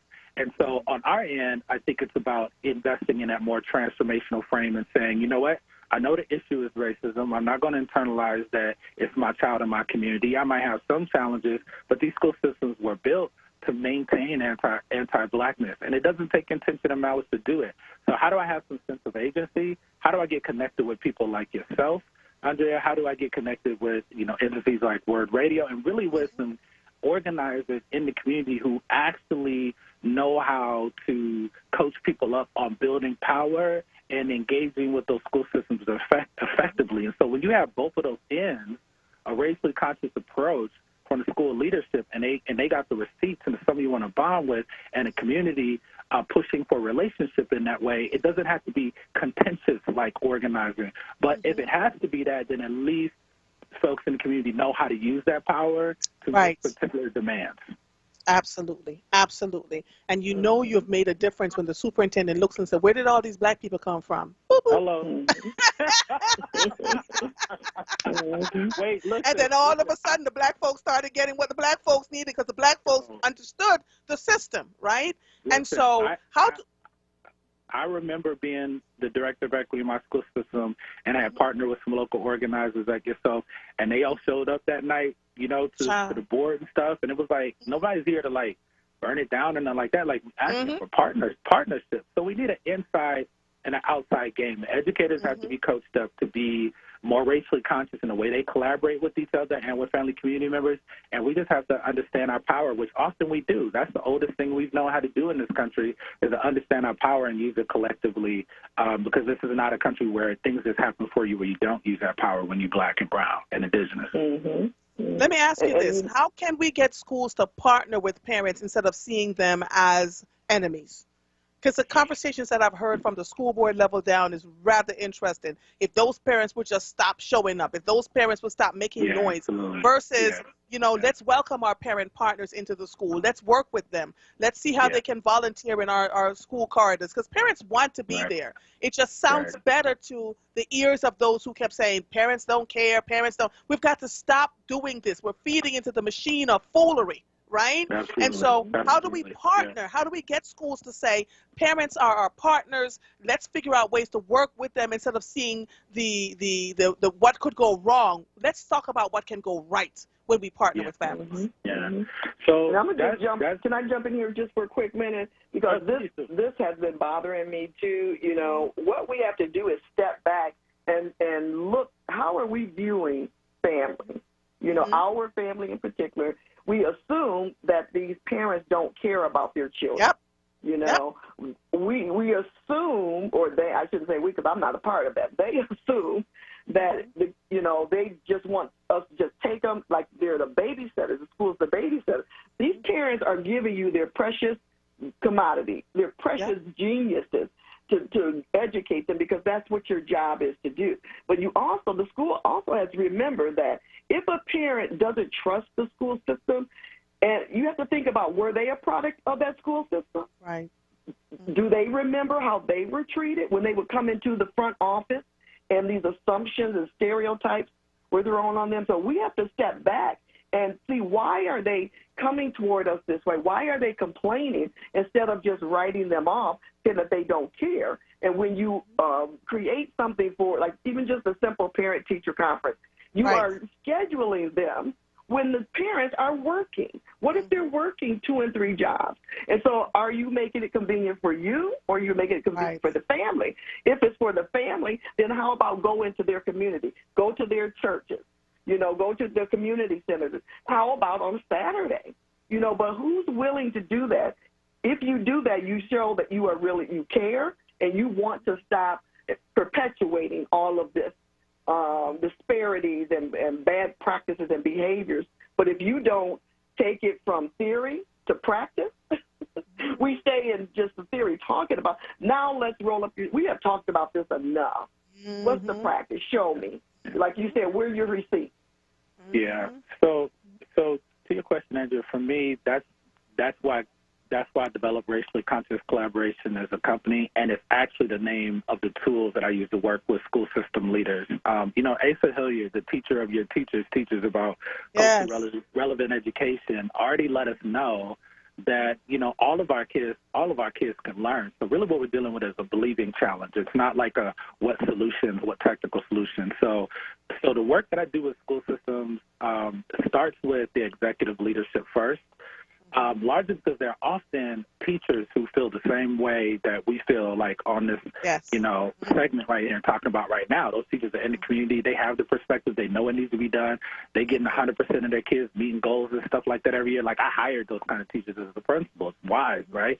So really, there's nothing like being one of those teachers or leaders in the system, and the executive leadership isn't matching that consciousness. So my first step is to start with the executive leadership, and I begin to take them through 3 phases. So the first phase is to have them internalize some tools to begin to believe differently and approach their work from a space of critical race theory or an anti-racist approach to their work, right? So getting a new lens on their work.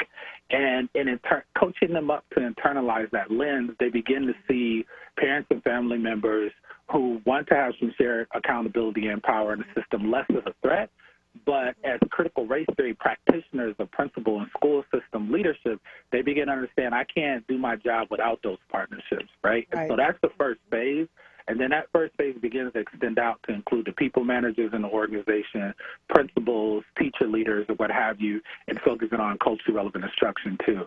So after helping people to internalize that lens in the first phase, the second phase is integration. So how do I take this more racially conscious lens on school leadership now and do a scan of the organization and a scan of my partnerships, the extent to which I have effective partnerships with the most marginalized folks in the community? And how do we measure that? And how do we set different actual goals, action steps, intentions? Like I like to see receipts. As a principal, I by building to the 99th percentile in the state of Minnesota where I live, where George Floyd was lynched, which is one of the hardest places in the United States to educate black children because the system struggled with them. But I took my school to the 99th percentile in the rate in which we're eliminating racial disparities.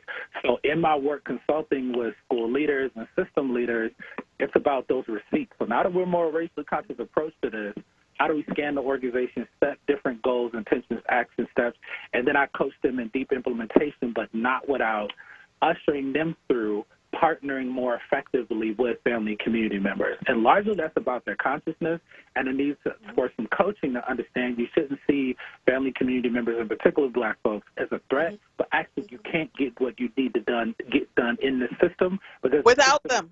Yeah, without them, exactly. I have to take a quick break, but when we come back, I want to delve into this a little bit more deeply. I love that you say that there has to be goals and action steps. I will not work with a client unless we get to that place, right? I don't want to come in and do 2 or 3 feel-good meetings, tell you how wonderful you are. We'll go all, through all the theories and the stuff, and then there's no action steps and goals to meet afterwards.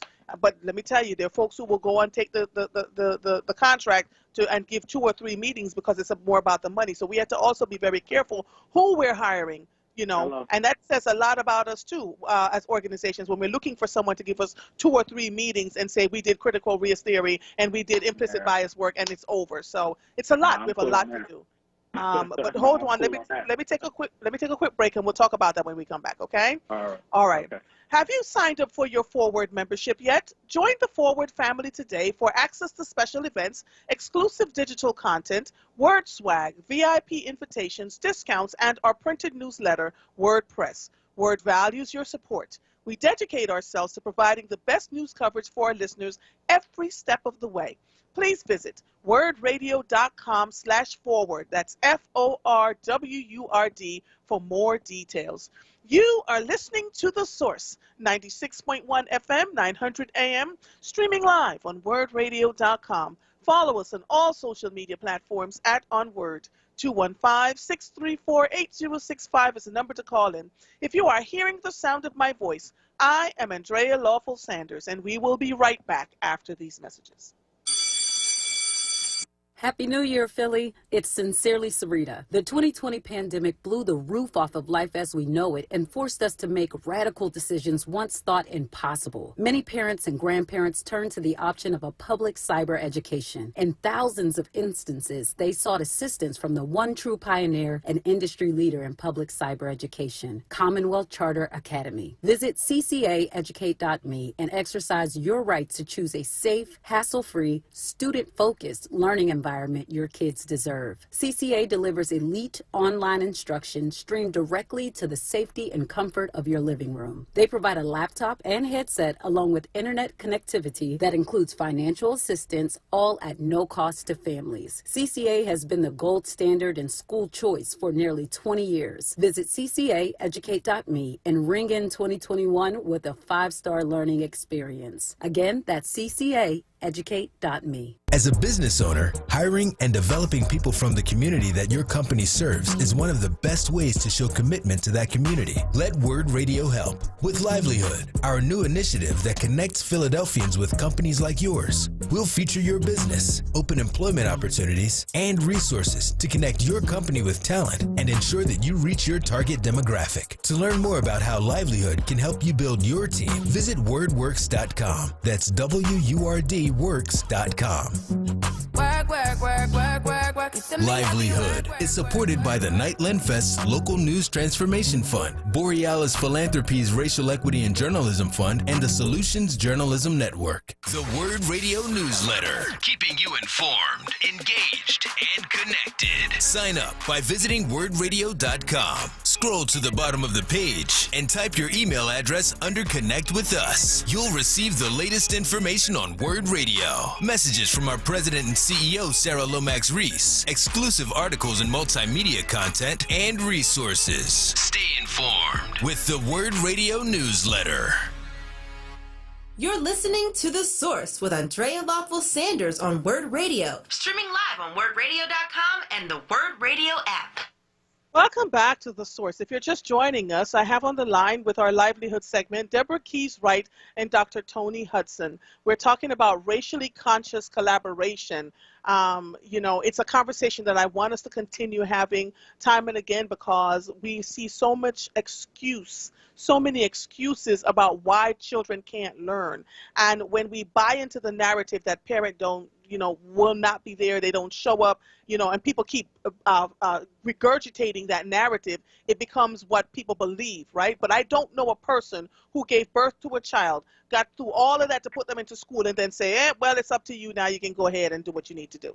What people don't talk about, Dr. Hudson and Deborah, is that they come to the school for help and they're turned away, or they're treated so horribly and marginalized in the craziest ways, they don't show up and come back, right? Am I making sense? Absolutely. Yeah. Yep. Absolutely. So, go ahead, Dr. Hudson. I was just pausing for my sister Deborah to come in if she wanted to. No, go ahead, because I know you were getting ready to add on to what Andrea was saying. So go right ahead, and I'll jump in. Yeah, absolutely. I just wanted to, so in creating racially conscious collaboration in capital letters, the company, one of the things that I thought about was just exactly this conversation. And we should be able to walk into any relationships or collaborative spaces in school systems and see racially conscious, culturally relevant, technically sound instruction or operations conversations or conversations about partnerships with family community members.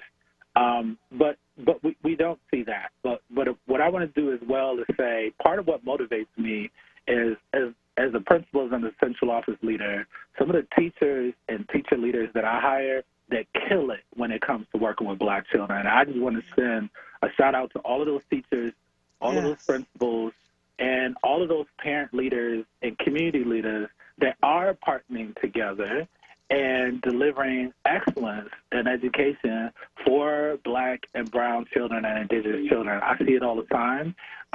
You know, but even when, and I want to send a special shout out to them for exactly the reason why I created the company. You would think that when you see, for example, one of the teachers that I hired, his sister was named Courtney, it doesn't matter what student that Courtney had in her classroom. Every year, she would have 100% of them meeting their growth goals every year. It's just killed it, and our kids loved her, and our kids will tell you. Our kids will tell you who are the teachers that are teaching effectively and are cool, are culturally relevant to be there. But one of the things I ran into was it's kind of like throwing a pebble in a still body of water, right? So when I hired her, even though she had those results coming in, and I thought, like, her past principal, I'm like, I don't know what you thinking, let me get her. But anyway, you know, when she came in, it's like throwing a pebble in a still body of water. There's ripples that go out. And our systems, before any of the educators that are there currently, have been that body of water and like to stay still where they are.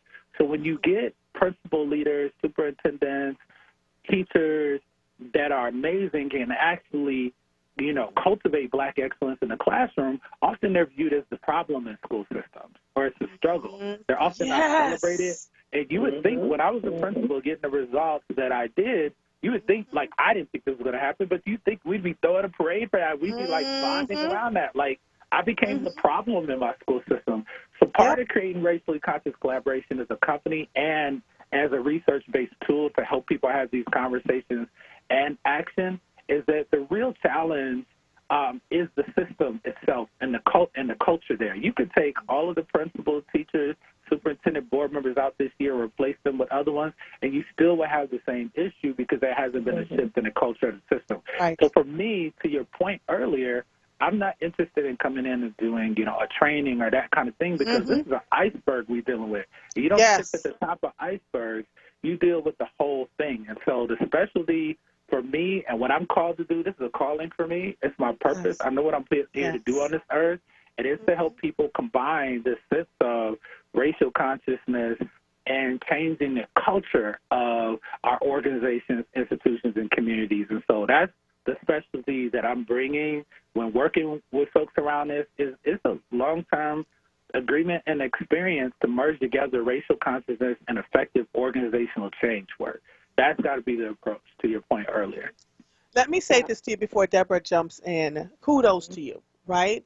Oftentimes when we meet resistance in these systems, and I understand it very clearly, it is only the divine, it's only the universe, God, whoever you believe in, moving, rustling you up and out so that you can make a larger impact. It feels uncomfortable in the moment, right? Because you're like, I'm in here killing it. I'm making changes. I see all the difference. But folks who wish to stay in a marginalized place, who don't want to rustle up what they've already done, where they're comfortable, where they're sitting, never wants to see that happen. Now, if they were loving upon you and keeping you there, you wouldn't have been out here creating this trademark piece, right?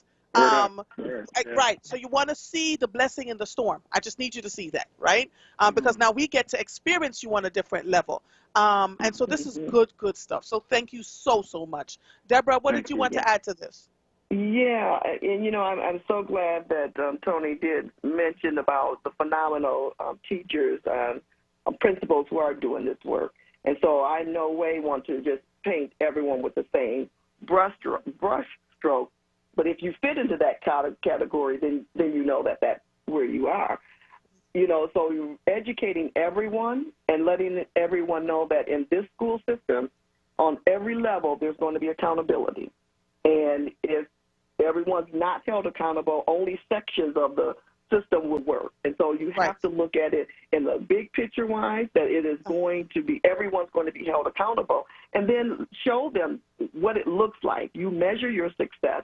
And then if you have these teachers who are just rock stars, have them get with other teachers, because that peer-to-peer, they may respond differently than if their superintendent or the principal's telling them to do it. So you do whatever you need to do, but let everyone know in this district, this is the direction we're going. You know, and if you're comfortable where you are, then you're not doing the work, because we know that change happens when you're uncomfortable. And you have to expect opposition, okay, because change is difficult, and it's not going to be welcomed by everybody. You know, when you have proposals to change the structural and the policy, and that will dismantle things that have been in place for decades, don't think you're going to have everyone running, giving you a high five, because that's not going to happen. Not only just in your community, it's not going to be acceptable universally in some places. And so we just have to make sure that we don't lose the focus, and you just make sure that we stay, the focus is always student-centered. And once you take your eye off of the student, of course, then we deal with too many adult issues.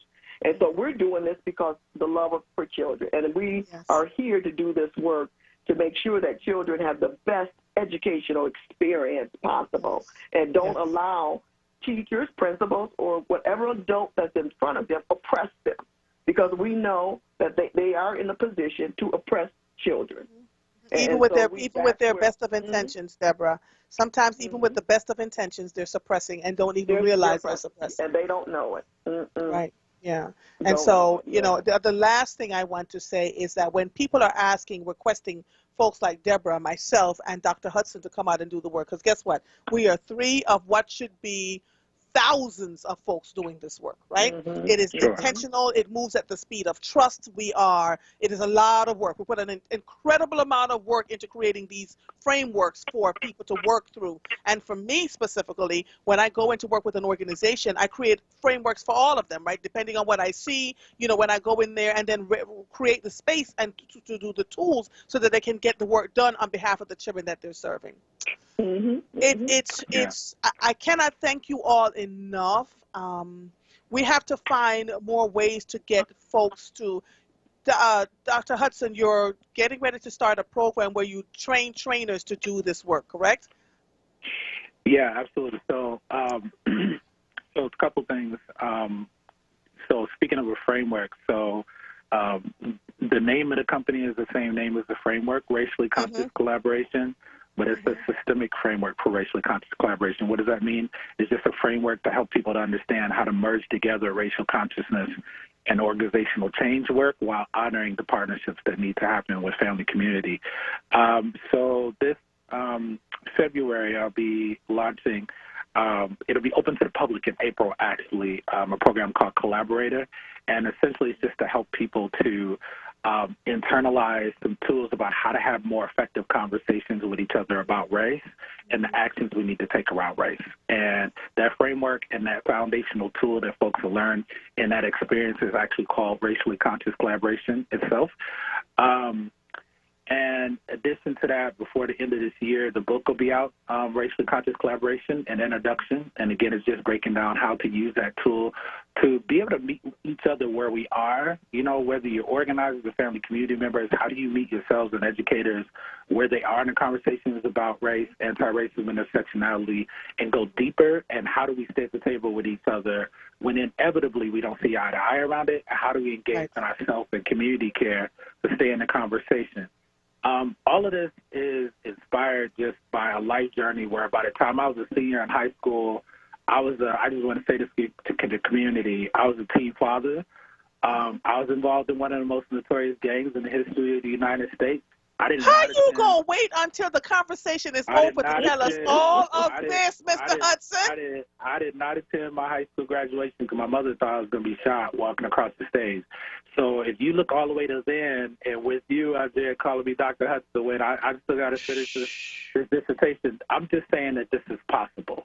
Yes, you have got to come back. I'm just saying it's possible. And so that's what Racially Conscious Collaboration is here for. You can contact me at t.hudson@raciallyconsciouscollaboration.com.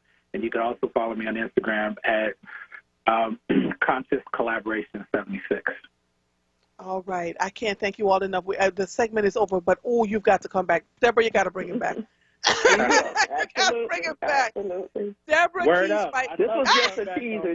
Word up. I'd love to come back on Word. Word up. Please do. Please do. Because what you just said in the last minute is going to inspire so many black men and women and children. Listen, this is Deborah Keys Wright and Dr. Tony Hudson for our Livelihood segment, Racially Conscious Collaboration. Thank you both so much. I appreciate you. We'll talk soon, okay? Thank you so much for the phone. All right. All right. Bye-bye. Ooh, that was good. You are listening to The Source, 96.1 FM, 900 AM, streaming live on WURDradio.com. Follow us on all social media platforms at onWURD. 215-634-8065 is the number to call in. My next guest will be a police chief from LaGrange, Georgia, who apologized to his community 4 years ago and has been working diligently on race relations since then. I had to talk to him when I saw him on national news the other day. We will be right back after these messages. Hi, this is John. Hi, this is Juanita, owners of JD's Auto Body and Painting. We're located at 6300 Wayne Avenue, right there at the intersection of Wayne and Washington Lane. We really like to thank all you WURD listeners for the support that you've given our business, and we really hope to see you in the future. JD, tell them about our products and services we have. We have a new state-of-the-art paint shop along with our body shop and detail shop. We can help you with the dents and scratches from the winter season. Come to JD's Auto Body and Painting. Come on out and check us out. We're still honoring that WURD 10% discount. Give us a call, 215-848-5949. Again, 215-848-5949. Thanks again for supporting our business. We really appreciate you. See you at JD's Auto Body and Painting. Clark Roofing salutes Black History Month with over 30 years of quality roofing experience, providing exceptional customer service, honesty, and professionalism. For service, call 215-365-ROOF. That's 215-365-7663. I'm Anthony McLaughlin. Been denied insurance? Call 215-782-8574. Life insurance, age 0 to 85, no examination needed. Homeowners insurance, any home, any condition, same-day coverage. 215-782-8574. Auto insurance, we can have you covered in 15 minutes. Business insurance, call 24 hours a day, 215-782-8574. I'm Anthony McLaughlin. When you need insurance, I can help. I would like to play a little tune I just composed not so long ago. Hey family, do you like hearing the best jazz selections aired by 3 of the best jazz announcers in Philadelphia? Well, tune in to 96.1 FM, 96.1 FM, and 900 AM, WURD Radio, independent black media for Freedom Sounds of Jazz. Freedom Sounds of Jazz. Hear Freedom Sounds of Jazz 10 p.m. Fridays with your hosts in rotation, Aquila, Jonathan Bay, and David Fritz. That's 10 p.m. Friday nights on WURD 96.1 FM and 900 AM, independent black media. This is WURD Radio, 96.1 FM and 900 AM WURD Philadelphia. Independent black media. You're listening to The Source with Andrea Lawful Sanders on WURD Radio. Streaming live on WURDradio.com and the WURD Radio app. Welcome back to The Source. I cannot wait for this conversation that I'm getting ready to have. Now, you know, I sit and I watch MSNBC and CNN and Fox News and all of it, you know, so that I can give you great conversation. And up popped into NPR an apology from a police chief that he made in 2017 and continued to do the work. And I'm highlighting this white man in Black History Month, because I got to tell you, it takes courage and guts to really do this work and do it with intention. So in an apology for decades-old lynching, police chief aims to interrupt the past. I am about to introduce you to Chief Dekmar, and it's one I want you all to pay good attention to, and I want you to see what leadership looks like from a place of humility and listening and hearing what's going on with you. Despite his 22 years in LaGrange, Georgia, Louis Dekmar had not heard of Austin Calloway, but some members of his community knew Calloway's story well. Calloway, a 16-year-old African-American in police custody, was abducted at gunpoint by a mob. Hours later, Calloway was discovered with 5 bullet wounds in his head. He died shortly afterward in the hospital. The police department did not pursue an investigation into the lynching. A grand jury's only comment on it was to recommend better jail cell locks. That was September 8, 1940. On Thursday, January 27, 2017, Chief Dekmar, a white man, stood before a gathering at Warren Temple United Methodist Church, and he apologized. As LaGrange Police Chief, I sincerely regret and denounce the role our police department played in Austin's lynching, both through our action and our inaction, Dekmar told the Assembly.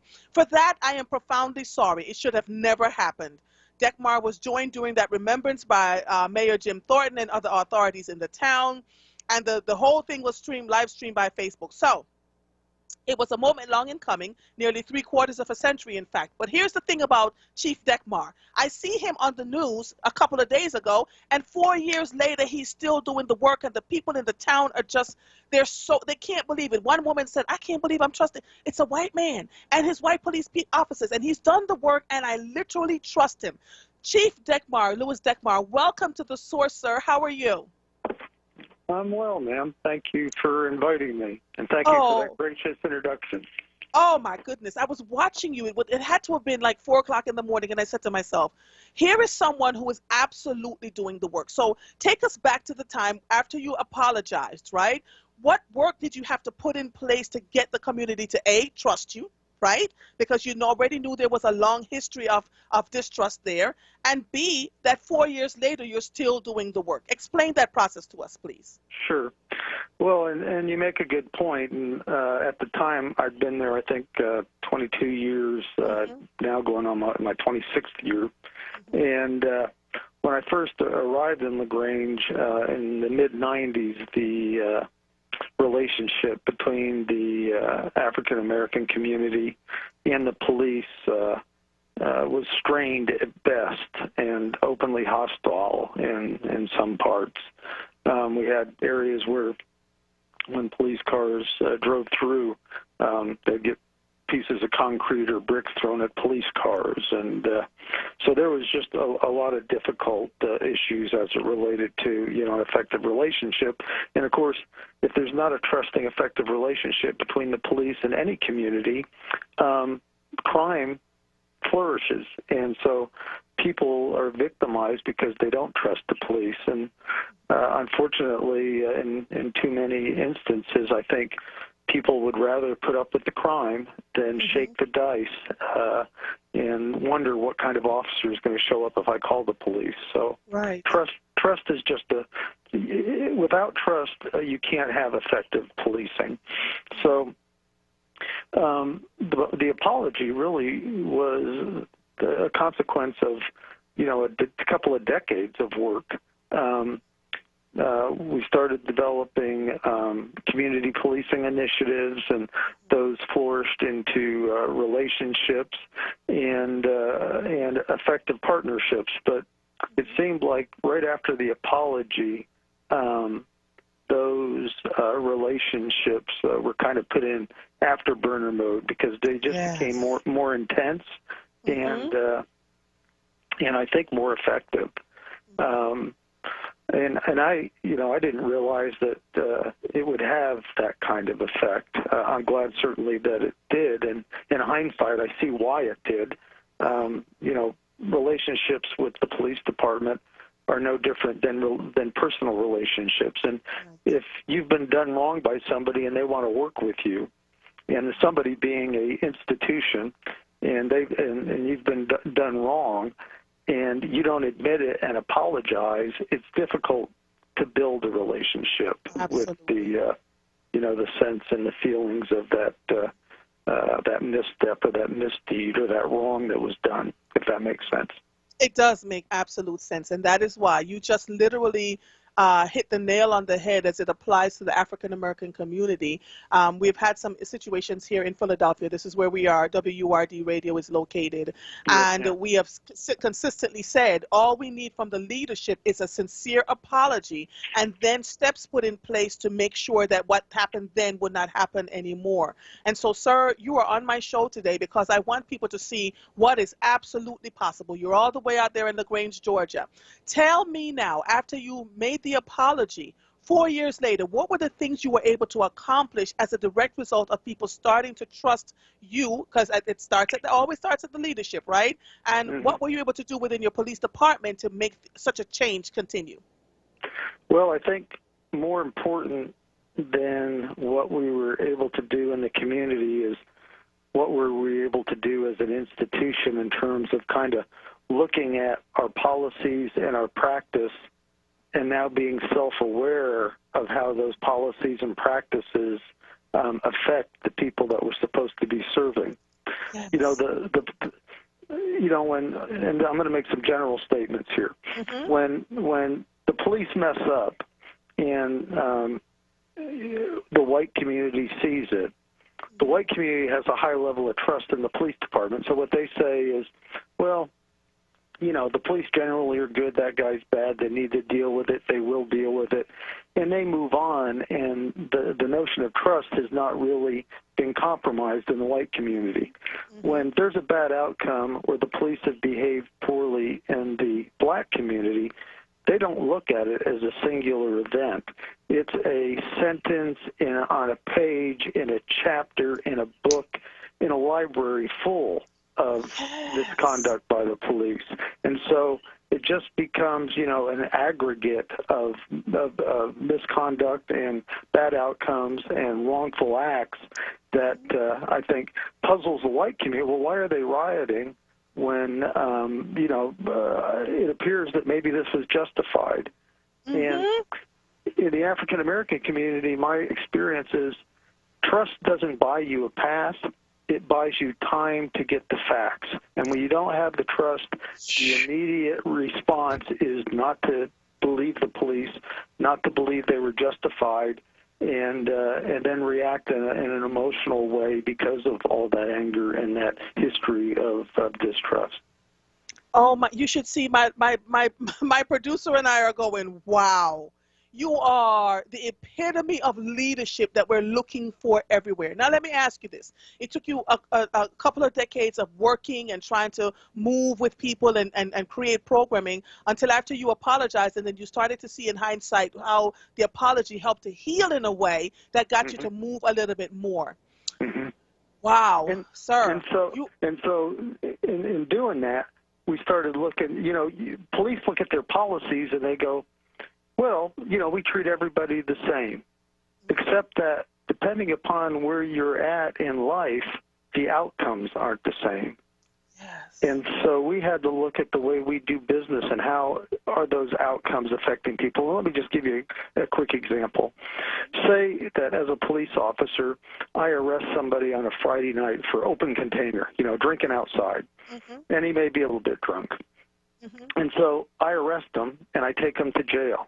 Now, and this is, I think, more about class than race, except that when you start talking about poverty, minority communities and marginalized communities are disproportionately impacted by it. So they're going to be disproportionately impacted by this kind of policy, which is if you arrest somebody that is middle class and have discretionary income, they're not even going to spend the night in jail. They're going to post a bond and leave after they're booked. You arrest somebody that doesn't have disposable income, they're in jail, not the night, but maybe 2 days before they come before the court. And if they're arrested on a Friday night and they had a job on Saturday, guess what they don't have on Sunday? A job.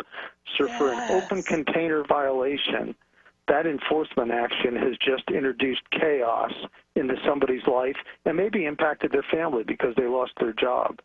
And so what we did is kind of a deliberate, intentional look at what's the outcome of some of our enforcement actions. And so I had a couple of my sergeants that went through all of our misdemeanor and city ordinance violations that we know when the judge arraigns them, he's going to release them. He's not going to make them post a bond. He's going to release them. And so we went through those, identified them, took them to the court, and said, hey, we'd like to be able to just issue these folks a ticket, bring them to the police department, process them, not take them to the county jail, and release them on their promise to appear. And so the court agreed. I think I spent about $20,000 to get some equipment where we could process them at the PD.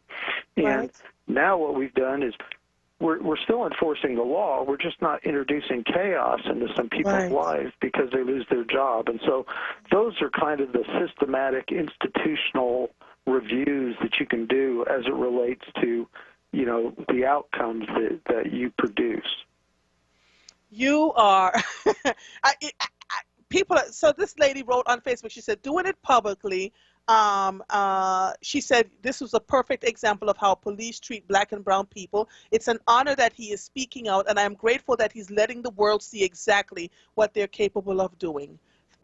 I mean, in my wildest dreams, I looked at you on television and just automatically, I think I sent the email at like 3 or 4 o'clock in the morning when you responded. And this is going to be hands down one of the best interviews I've ever done, because you're a white man who is making no apologies for what you understand, you know, well, let me say this, who is making no apologies for standing up in the gap of underserved people, right? You understood the harm that was caused to people over 3/4 of a century, and even though you were there for 20 years, you've begun creating the pathway to making sure that policing is more equitable and fair in the community that you serve. I have never, and I mean I have spoken to quite a few policemen, been training them for years on end, and you're the first one that I've spoken to that has just openly said, this is what it is. Let me ask you this. Were you always this way, or did you have a pivotal turning moment in your life that got you to understand that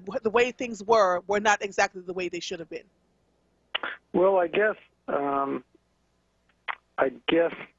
I've always been kind of for, you know, anybody that's the underdog because of the experiences that, you know, my grandmother shared with me when she first immigrated in this country.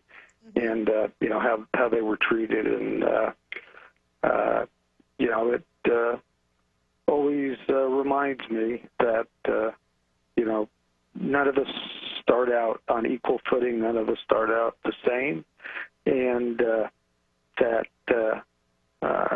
we don't have to do a heavy lift in order to extend the same kind of courtesy we would extend to anybody we cared about. And, in fact, that's what I tell my officers, and I've told them for the almost 30 years that I've been police chief when I interview them, which is this is my standard. It's very easy to describe. It's not always easy to do.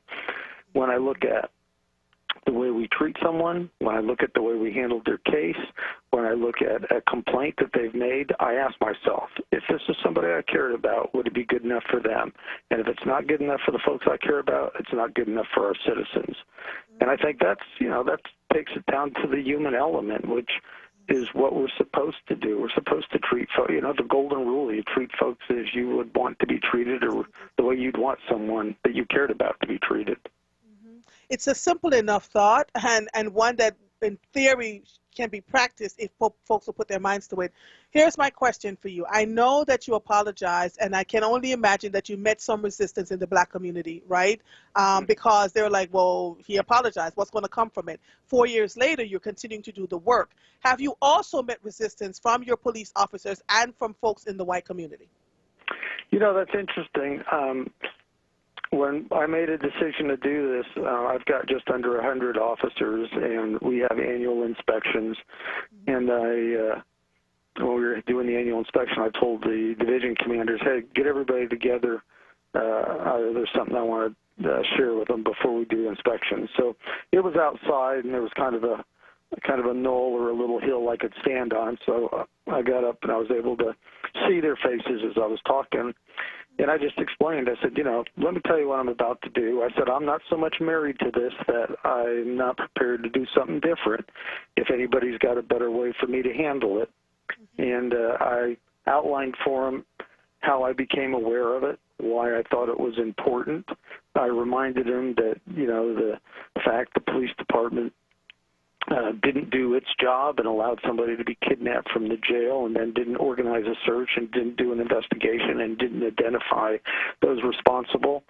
I reminded them that in 1860, just before the Civil War, that the 128 counties in Georgia, I think, we were the 4th or 5th highest slaveholding county, and that many of the folks that live here are descendants of slaves, and that how Tuskegee, Alabama is less than an hour from us, and the Tuskegee experiments, and why, you know, people in the communities that we serve distrust us and are hostile to us. And part of responsibility of leadership is when you find out your agency has been involved in something wrong, you address it, regardless of how long ago it was.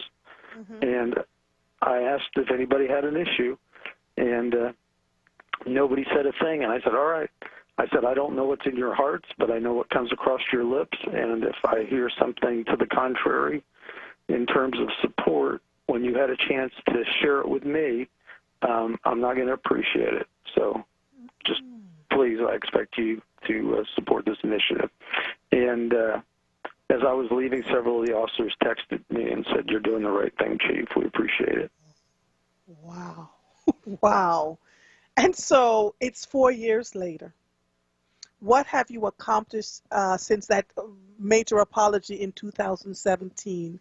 Have you gained more police officers? Have you had to, discipline anyone? Can't go into, of course you can't tell me, in full detail, but have you had to discipline anyone? Have you had, impactful conversations with folks in the Black community? Like, what happened in those 4 years since you made that apology?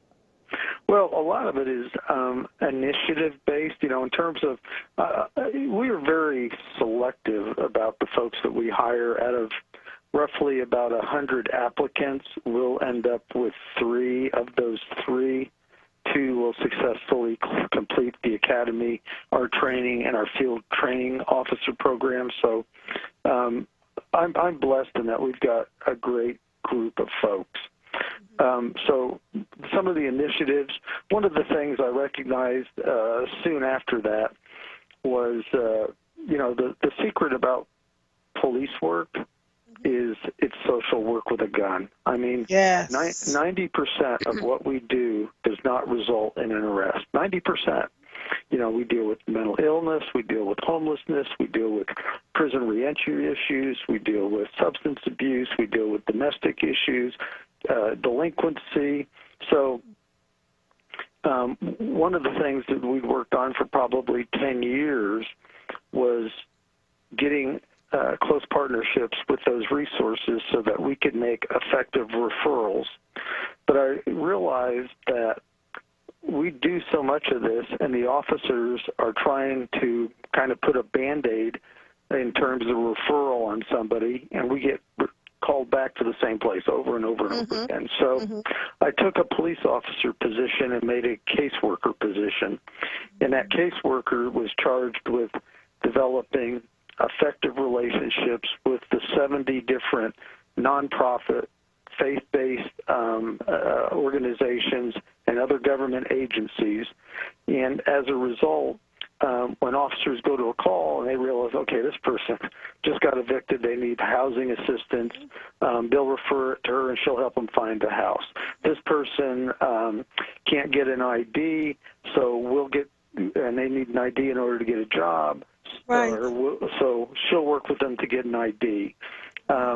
Employment, we have relationships with different temp outfits, medication, food, suicide prevention, homelessness, mental illness, all of those. She, as representative of the police department, works to get these people plugged into services. And 2 things happen. One, these folks have an opportunity to take advantage of that and maybe pull themselves out of the hole that either circumstances have trapped them in or that, through their own behavior they've gotten there. But it's an opportunity for them to maybe change that. And the second thing is that when we address one of those issues, the police aren't being called back again. So now we're reducing the likelihood of an encounter that, results in an arrest or a use of force or something that, the public looks at and says, golly, how did that end that way? So that's one. Another, and these are very simple. Yes. This isn't tough stuff, except it makes a big difference. We contacted all of our auto parts stores in the city and said, would it be possible to come up with a 10% discount coupon for parts for defective vehicles so that when we stop somebody for a tail light, a tag light, a headlight, that instead of giving them a ticket, we can give them a discount for the part to fix You better stop it. And no, you who are you? You absolutely think outside the box. Well, so we did that, and the way it works is officers stop them, explain how the discount coupon works. They write them a warning, but they don't even give them the warning. We just enter that into our computer so that if a month later they're still driving around, they didn't get it fixed, well, they had their chance, then they'll get the ticket. Right. But that just giving, providing them a hand and giving them something other than an enforcement action just changes the whole nature of the encounter. And I had one of the, I don't Facebook, but we have a Facebook at the police department, and a guy wrote, I just got off work. It was 4 a.m. I'm African American, and I got pulled over, and I thought, all right, I got some redneck white cop that's going to hassle me. And so the officer came up, very courteous, very professional, and he gave me a discount for my part. He says, unbelievable. But those are the kind of encounters that redefine the relationship. Yes. And that's what we've got to do is we've got a lot of history to correct, and so we've got to look to redefine the relationship. There are, I think in Georgia, there's several thousand laws where there's a criminal consequence. And legislatures pass those laws as a tool to solve a problem. They're not meant to be used as clubs to beat people up with. And so what I believe our police department is transforming to do effectively is looking not for compliance because of enforcement, but compliance because of cooperation with the law. And that's, I think that's the goal that we have to maintain as a police aid. So we call that the car care program. That's very easy to do. It didn't cost us anything. I'll give you another one. This is so obvious. All right, hold on 1 second, Chief Degmar. You are making people are over here in tears. Folks don't know what to do with themselves. Let me take a quick break, and then we'll come back and you can give me the other instance. Because what they're saying is they have tears of hope that you have solutions, and they really like it. And these solutions really don't cost anything but having goodness in your heart. We'll be right back, okay? Hold on 1 second. All it takes is attitude. Yes, sir. Hold on 1 second, please. Alrighty. Yep. You are listening to The Source, 96.1 FM, 900 AM, streaming live on WURDradio.com. Follow us on all social media platforms at onWURD. 215-634-8065 is the number to call in. We will be right back after these messages.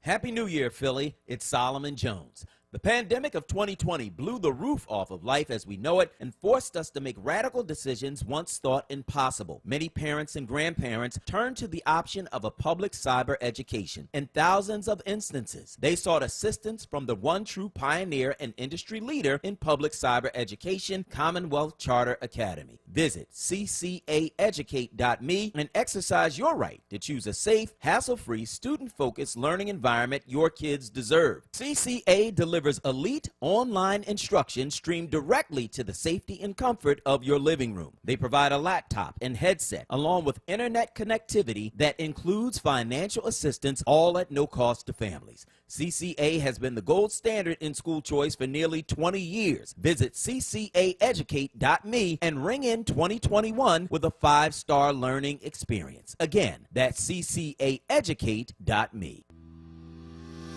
Hi, WURD family. Beginning Monday, February 1st, Wake Up with WURD's Solomon Jones will be hosting the Big Game Trivia Contest, brought to you by Brown's Family ShopRite and the Family Business Collaborative partners Amoroso's Bakery, Dietz & Watson, and Hers Snacks. Winners of the Big Game Trivia Contest will receive a $20 gift card from Brown's Family ShopRite. Tune in February 1st and let the winnings begin.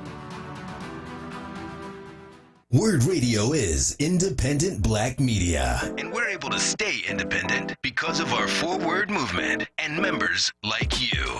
Treat yourself to the treat of buying a WURD membership. It's less than a quarter a day. That's less than a bag of chips. And we really, truly need to keep this platform going so that we can stay connected as we reimagine our community in 2021. Start or renew your 4WURD membership today at wordradio.com/4WURD or call 215-425-7875. WURD Radio. Independent Black Media. You're listening to The Source with Andrea Lawful Sanders on WURD Radio. Streaming live on WURDradio.com and the WURD Radio app. Welcome back to The Source. If you are just joining us, I am literally sitting here with goosebumps because I'm having a riveting conversation with a white police chief from LaGrange, Georgia, someone who I saw on national television 2 or 3 days ago, and I emailed him at 3 or 4 o'clock in the morning and said, I'd really like to highlight you on my show. Would you be willing to?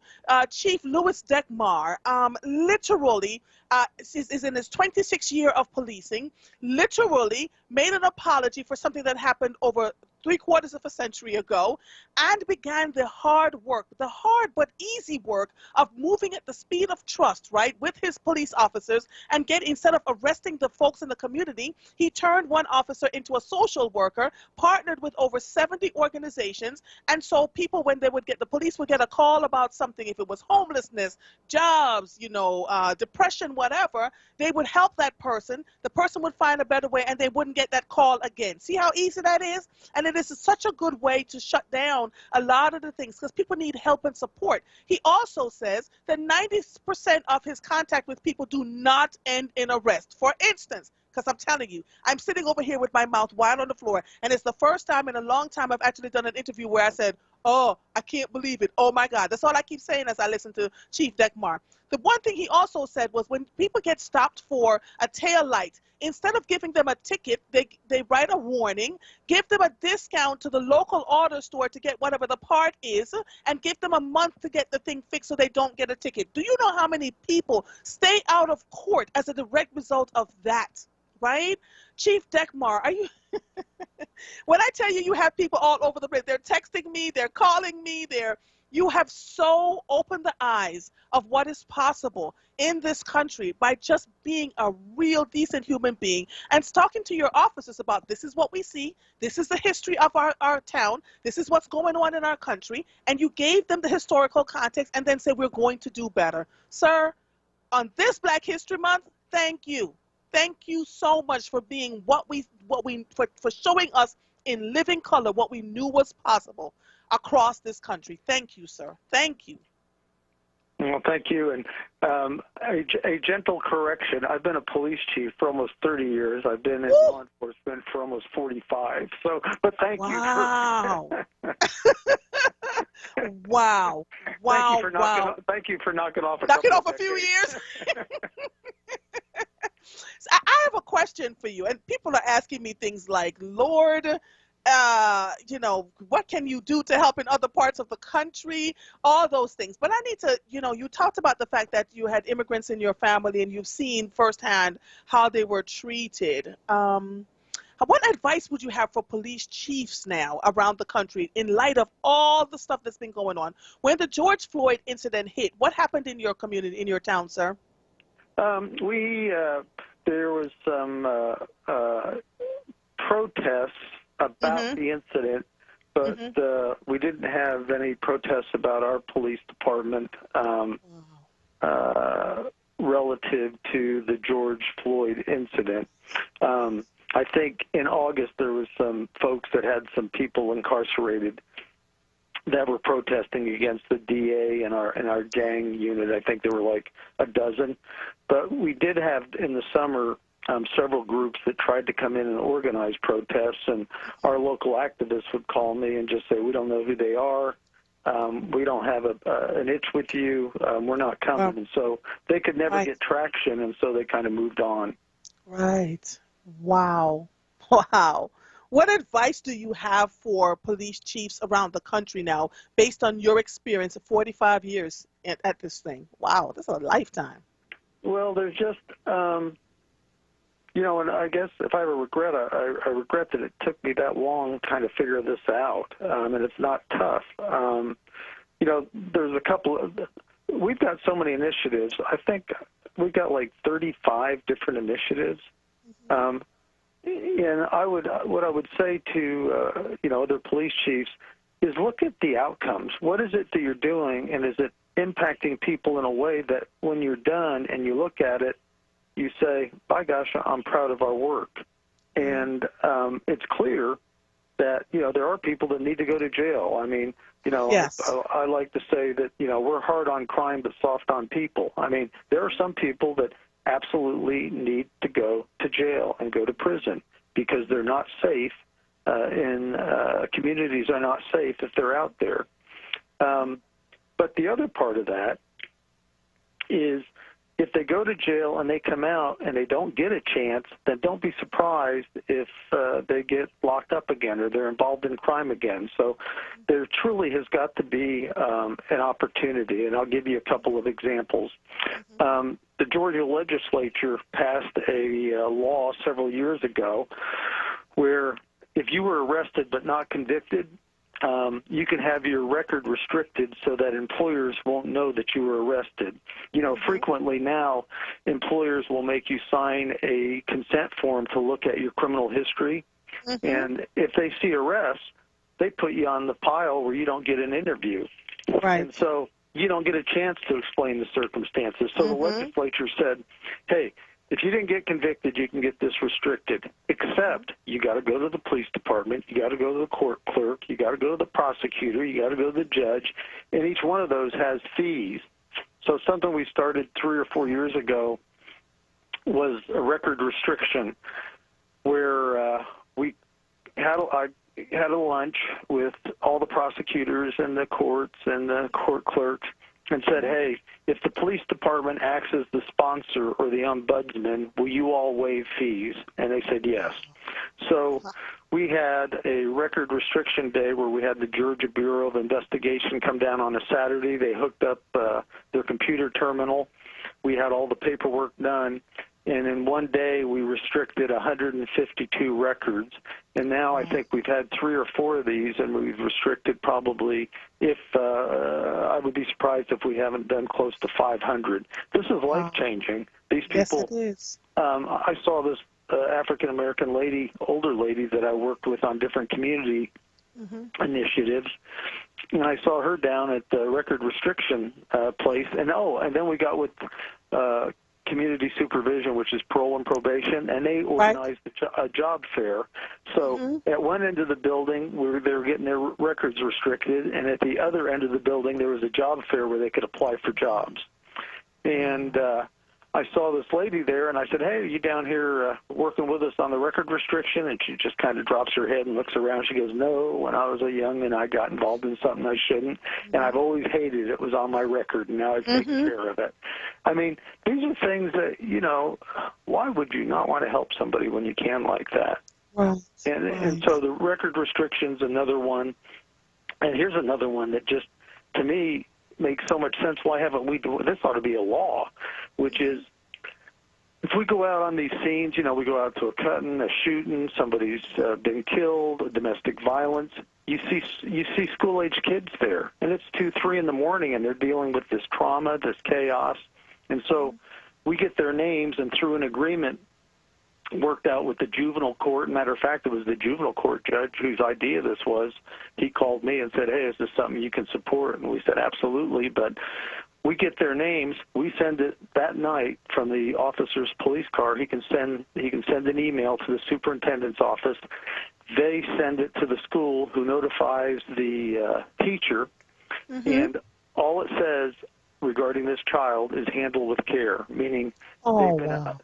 And what happens is when that teacher sees a child in the back of the room with their head resting on the desk, they think it's a discipline issue. The kid's not paying attention, not realizing they've been up all night with some, outrageous event.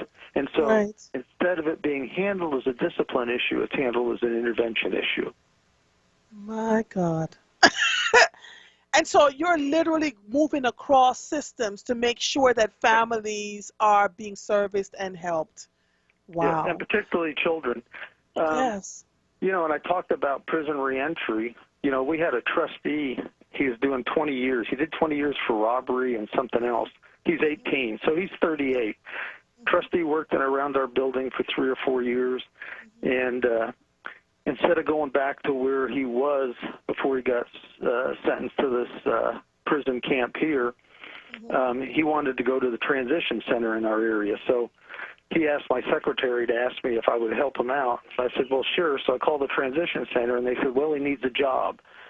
And so I got with my staff, and I said, hey, do we have any jobs a convicted felon can have? And they go, no, all of our jobs require you not to be a convicted felon. And I said, why? You know, we've got jobs where it doesn't matter as long as, you know, you got your act together now. Right. So we have an animal services unit that, you know, takes care of stray dogs, handles sheltering and all that. So we just changed the job description, and one of the sergeants taught him how to drive and gave him money for a driver's license, and we picked him up from the transition center, and he eventually got out, and then we hired him full-time as an employee, and David's worked with us now for 3 years. And so I went to the city manager and said, you know, this has worked out so well. Would you look at reviewing all the jobs that the city has and see if we can remove that felony conviction? And so she deliberately went through those, and we've removed those to give people an opportunity at those municipal employment positions. And what did David say once he realized that you had his felonies removed, sir? Oh, I didn't have the felony. Oh, we had the felony requirement removed from. Okay. I got you. Okay, that's a huge thing too. Yes. Yeah. So you know, you can still be a convicted felon, and if you know, you can demonstrate that you've got your act together, then you know, get the job. We can employ you. Yeah. Man, you are so filled with solutions. My last question for you is, how would you like to be remembered by the people of LaGrange, Georgia? Because you mean you're not going to do it for the rest of your life, right? You've been at it for 45 years. Yeah. And how would you like, because people are now listening to you, you should see the comments. They don't know what to do with themselves. They're looking at you saying, it is absolutely possible. This is someone in front of us that's showing us that it is absolutely possible. How would you like to be remembered? I don't think I'm at the be remembered stage.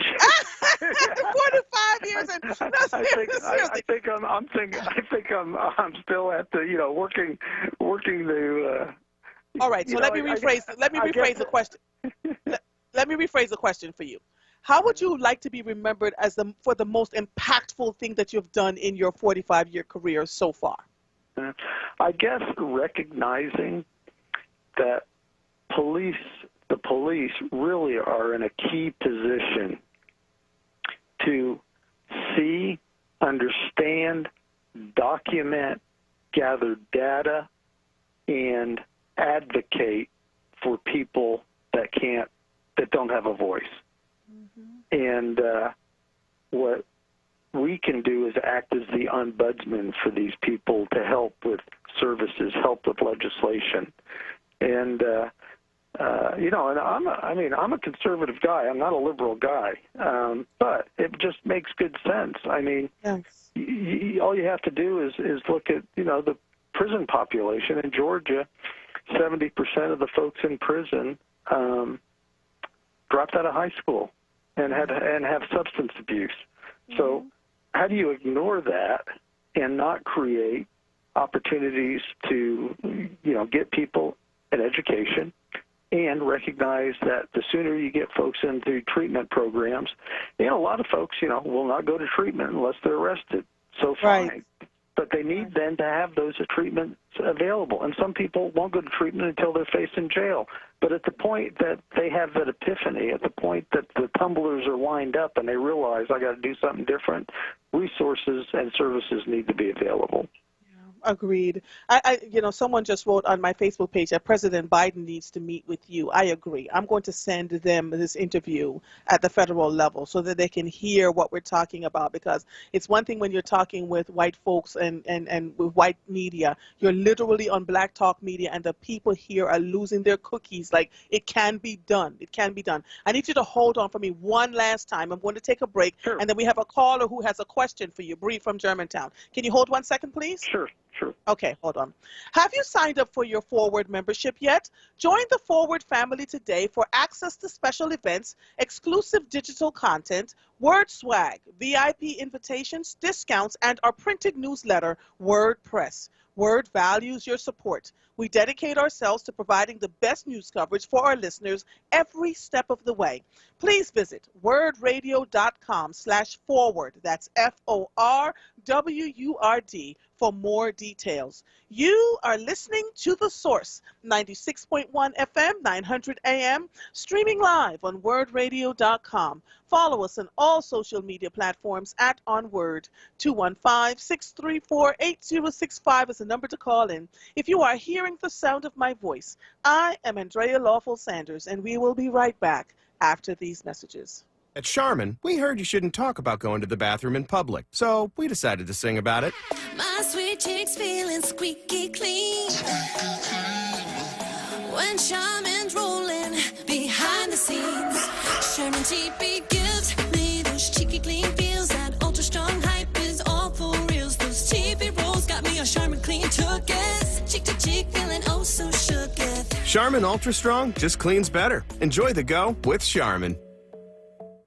Are you tired of eating the same thing day after day? Is ordering takeout starting to get a little old? If so, then give Premium Nutrition Meals a try. With Premium Nutrition Meals, you get to select new entrees each week from several different menus, all chef-crafted, freshly prepared, and delivered right to your door. Just go to premiumnutritionmeals.com to order to earn rewards today. WURD listeners receive $10 off orders of 6 meals or more. Enter code PREMIUMWURD at checkout.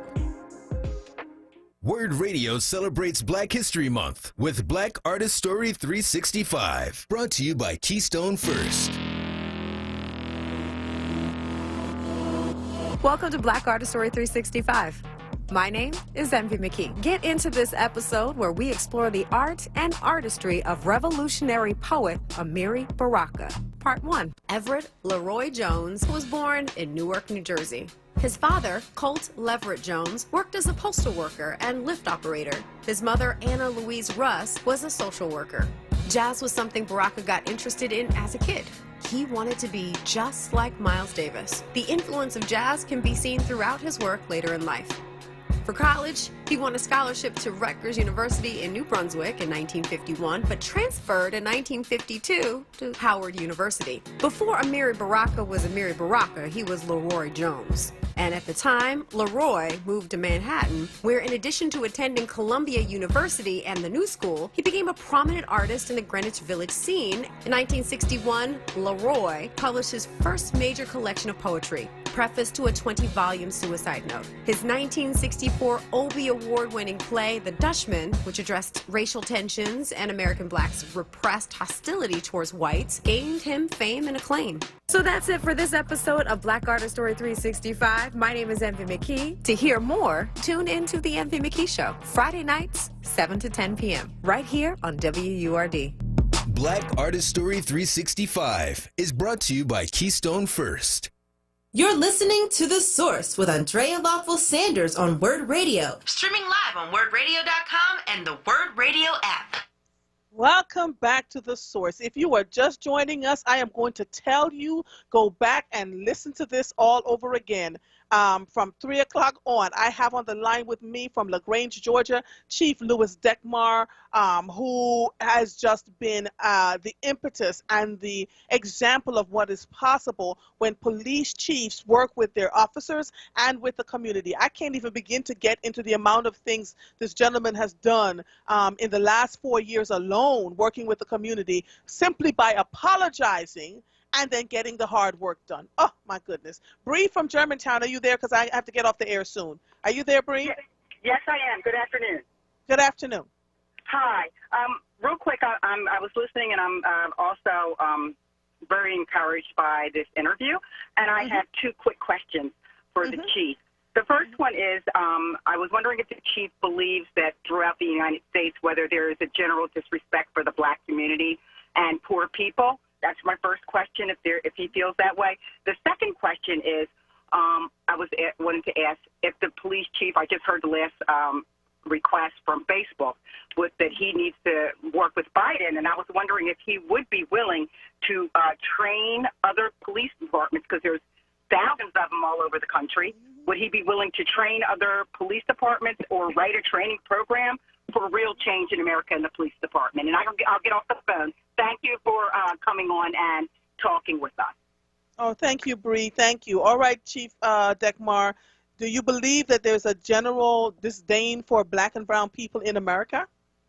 No, I don't think so. I think there's my impression is that people that are going about their life and feel like that they've never, I don't discriminate, I'm not bi. So, and this is, I think, the conversation I've had in the white community when, they say, well, why are you apologizing for something that you didn't do or something that was done generations ago, and these people are either dead or long gone.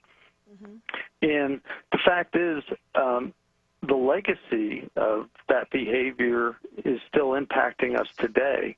And if we don't interrupt it with some sort of admission and then good work to correct those, then we're going to be the same place that we were 50 years ago. I mean, from a policing standpoint, unfortunately, not a whole lot has changed since the Watts riots.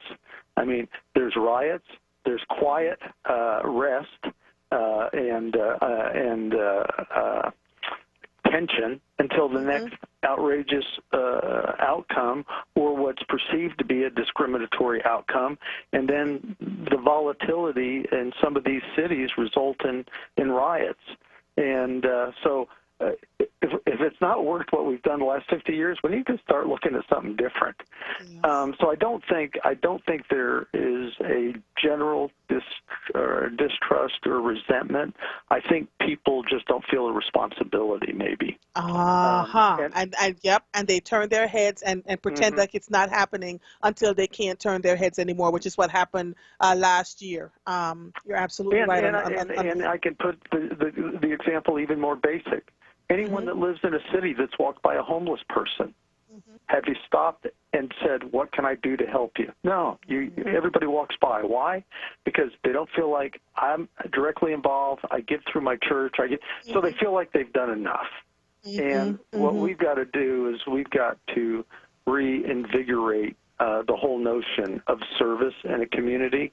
And to me, these are going to be addressed a community at a time. I don't look to D.C. for leadership. I don't look to our own state for leadership. I look to our community for leadership. We're going to fix it one community at a time.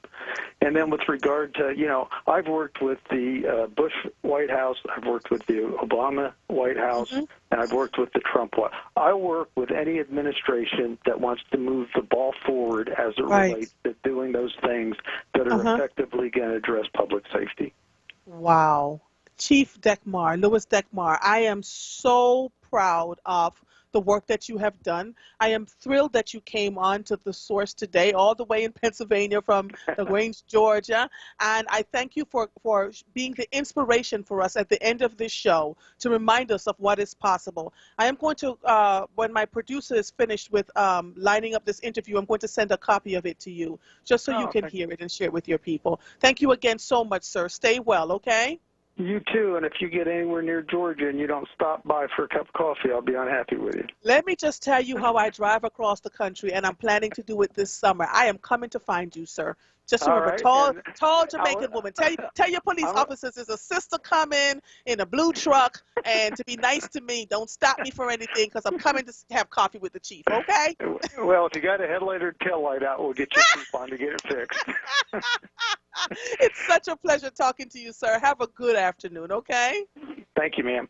All right, bye-bye. Bye-bye. Wow.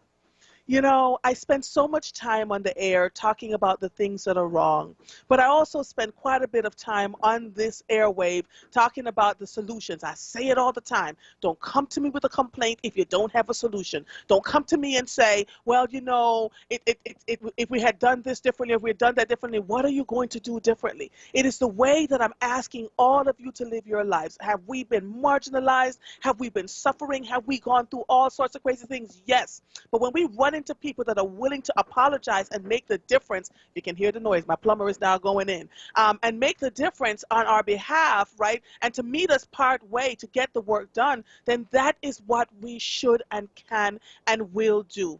Talking to Chief Dekmar reminded me, And it's so funny. Yesterday I went to bed dismayed about a 9-year-old girl who had been pepper sprayed. Today I'm going to bed heartened, lightened by the fact that there are people in this world that are willing to do the work and in the most unapologetic way. He tackled his officers. He said, this is why we're going to do this. There has been racial distrust in this community. There's been things going on here. The people have been, the amount of arrests that you've had here, we needed to apologize to this community. Then he turned an officer into a social worker or created a social worker position, partnered with 70 different organizations and went in. So every time somebody got arrested, they figured out what their issue was, helped them on that issue, and they never got that call again. You see how that worked out, right? He's so good, you know, so good. And I cannot wait to go and meet him. I am. And I talked about just this morning, see how the planets align and how God works. Just this morning, I called my friend in Georgia and I said, listen, I'm driving down to see you this summer. And guess where we're going? LaGrange, Georgia. If I have to drive 200 miles out of my way, I'm going to LaGrange, Georgia, because I'm going to meet that police chief, and I'm going to interview him there, and we're going to talk about what is possible. I also want to talk to his police officers, because what he didn't realize, and I never said this to him, was that I've been an implicit bias trainer with police officers for decades. So it'll be interesting to now rewrite my narrative around what is possible as we deal with folks across this country. I cannot wait. I am looking forward to hearing back from Commissioner Outlaw. I want to have dialogue with her and to give her an opportunity to talk about some of the things that are going on here. I also want us as Black and brown people, as we see things are happening, yes, we hold people accountable, but we want to treat people as human beings too. We don't want to dismiss and make people feel like they don't belong because they've made mistakes. Each and every one of us, if you have lived past the age of 2 years old, have made some mistakes in this life. Each and every one of us. Do you crucify people for the mistakes, or you give them a chance to make things better? If they don't make things better, then you tell them time to move on. But you got to give people a chance to move and create changes. We have to find the spirit of grace and love in our hearts for each other. I get it. We're traumatized. It's Black History Month. We're Black 365 days a year. I get it, right? There are days when I wake up and I'm like, I don't want to do this. There are days when I get up, like you can hear my plumber right now bouncing along because, I make sure that I take care of people who are of color. We want to make sure that we work with people across the board, not just Black folks, but with white folks who get it, right? Who really wants to work with us, like Chief Dekmar is talking about. I love the fact that he didn't just apologize and then say, well, moving right along. He apologized and then found the solutions that he's continuing to work with. The man who had a felony, a serious felony, after spending 20 years in prison, he not only got that man a job, watched him as he went through that job, he went into the court system and said, make sure now that anybody who has had a felony that has changed their lives around, that felony does not hold them back. That's leadership. That is leadership 101, 102, 103, 104, and 105. Right? And quite frankly, leadership comes with a dose of humility that too many people miss. The best leaders are the most humble ones, right? The best leaders are the ones that are always opening their ears and shutting their mouths and listening and then figuring out ways to make things change. Coming up next is Evening Words with Nick Taliaferro. Man, this was a good show. I am Andrea Lawful Sanders. I'll see you when I see you. Goodbye.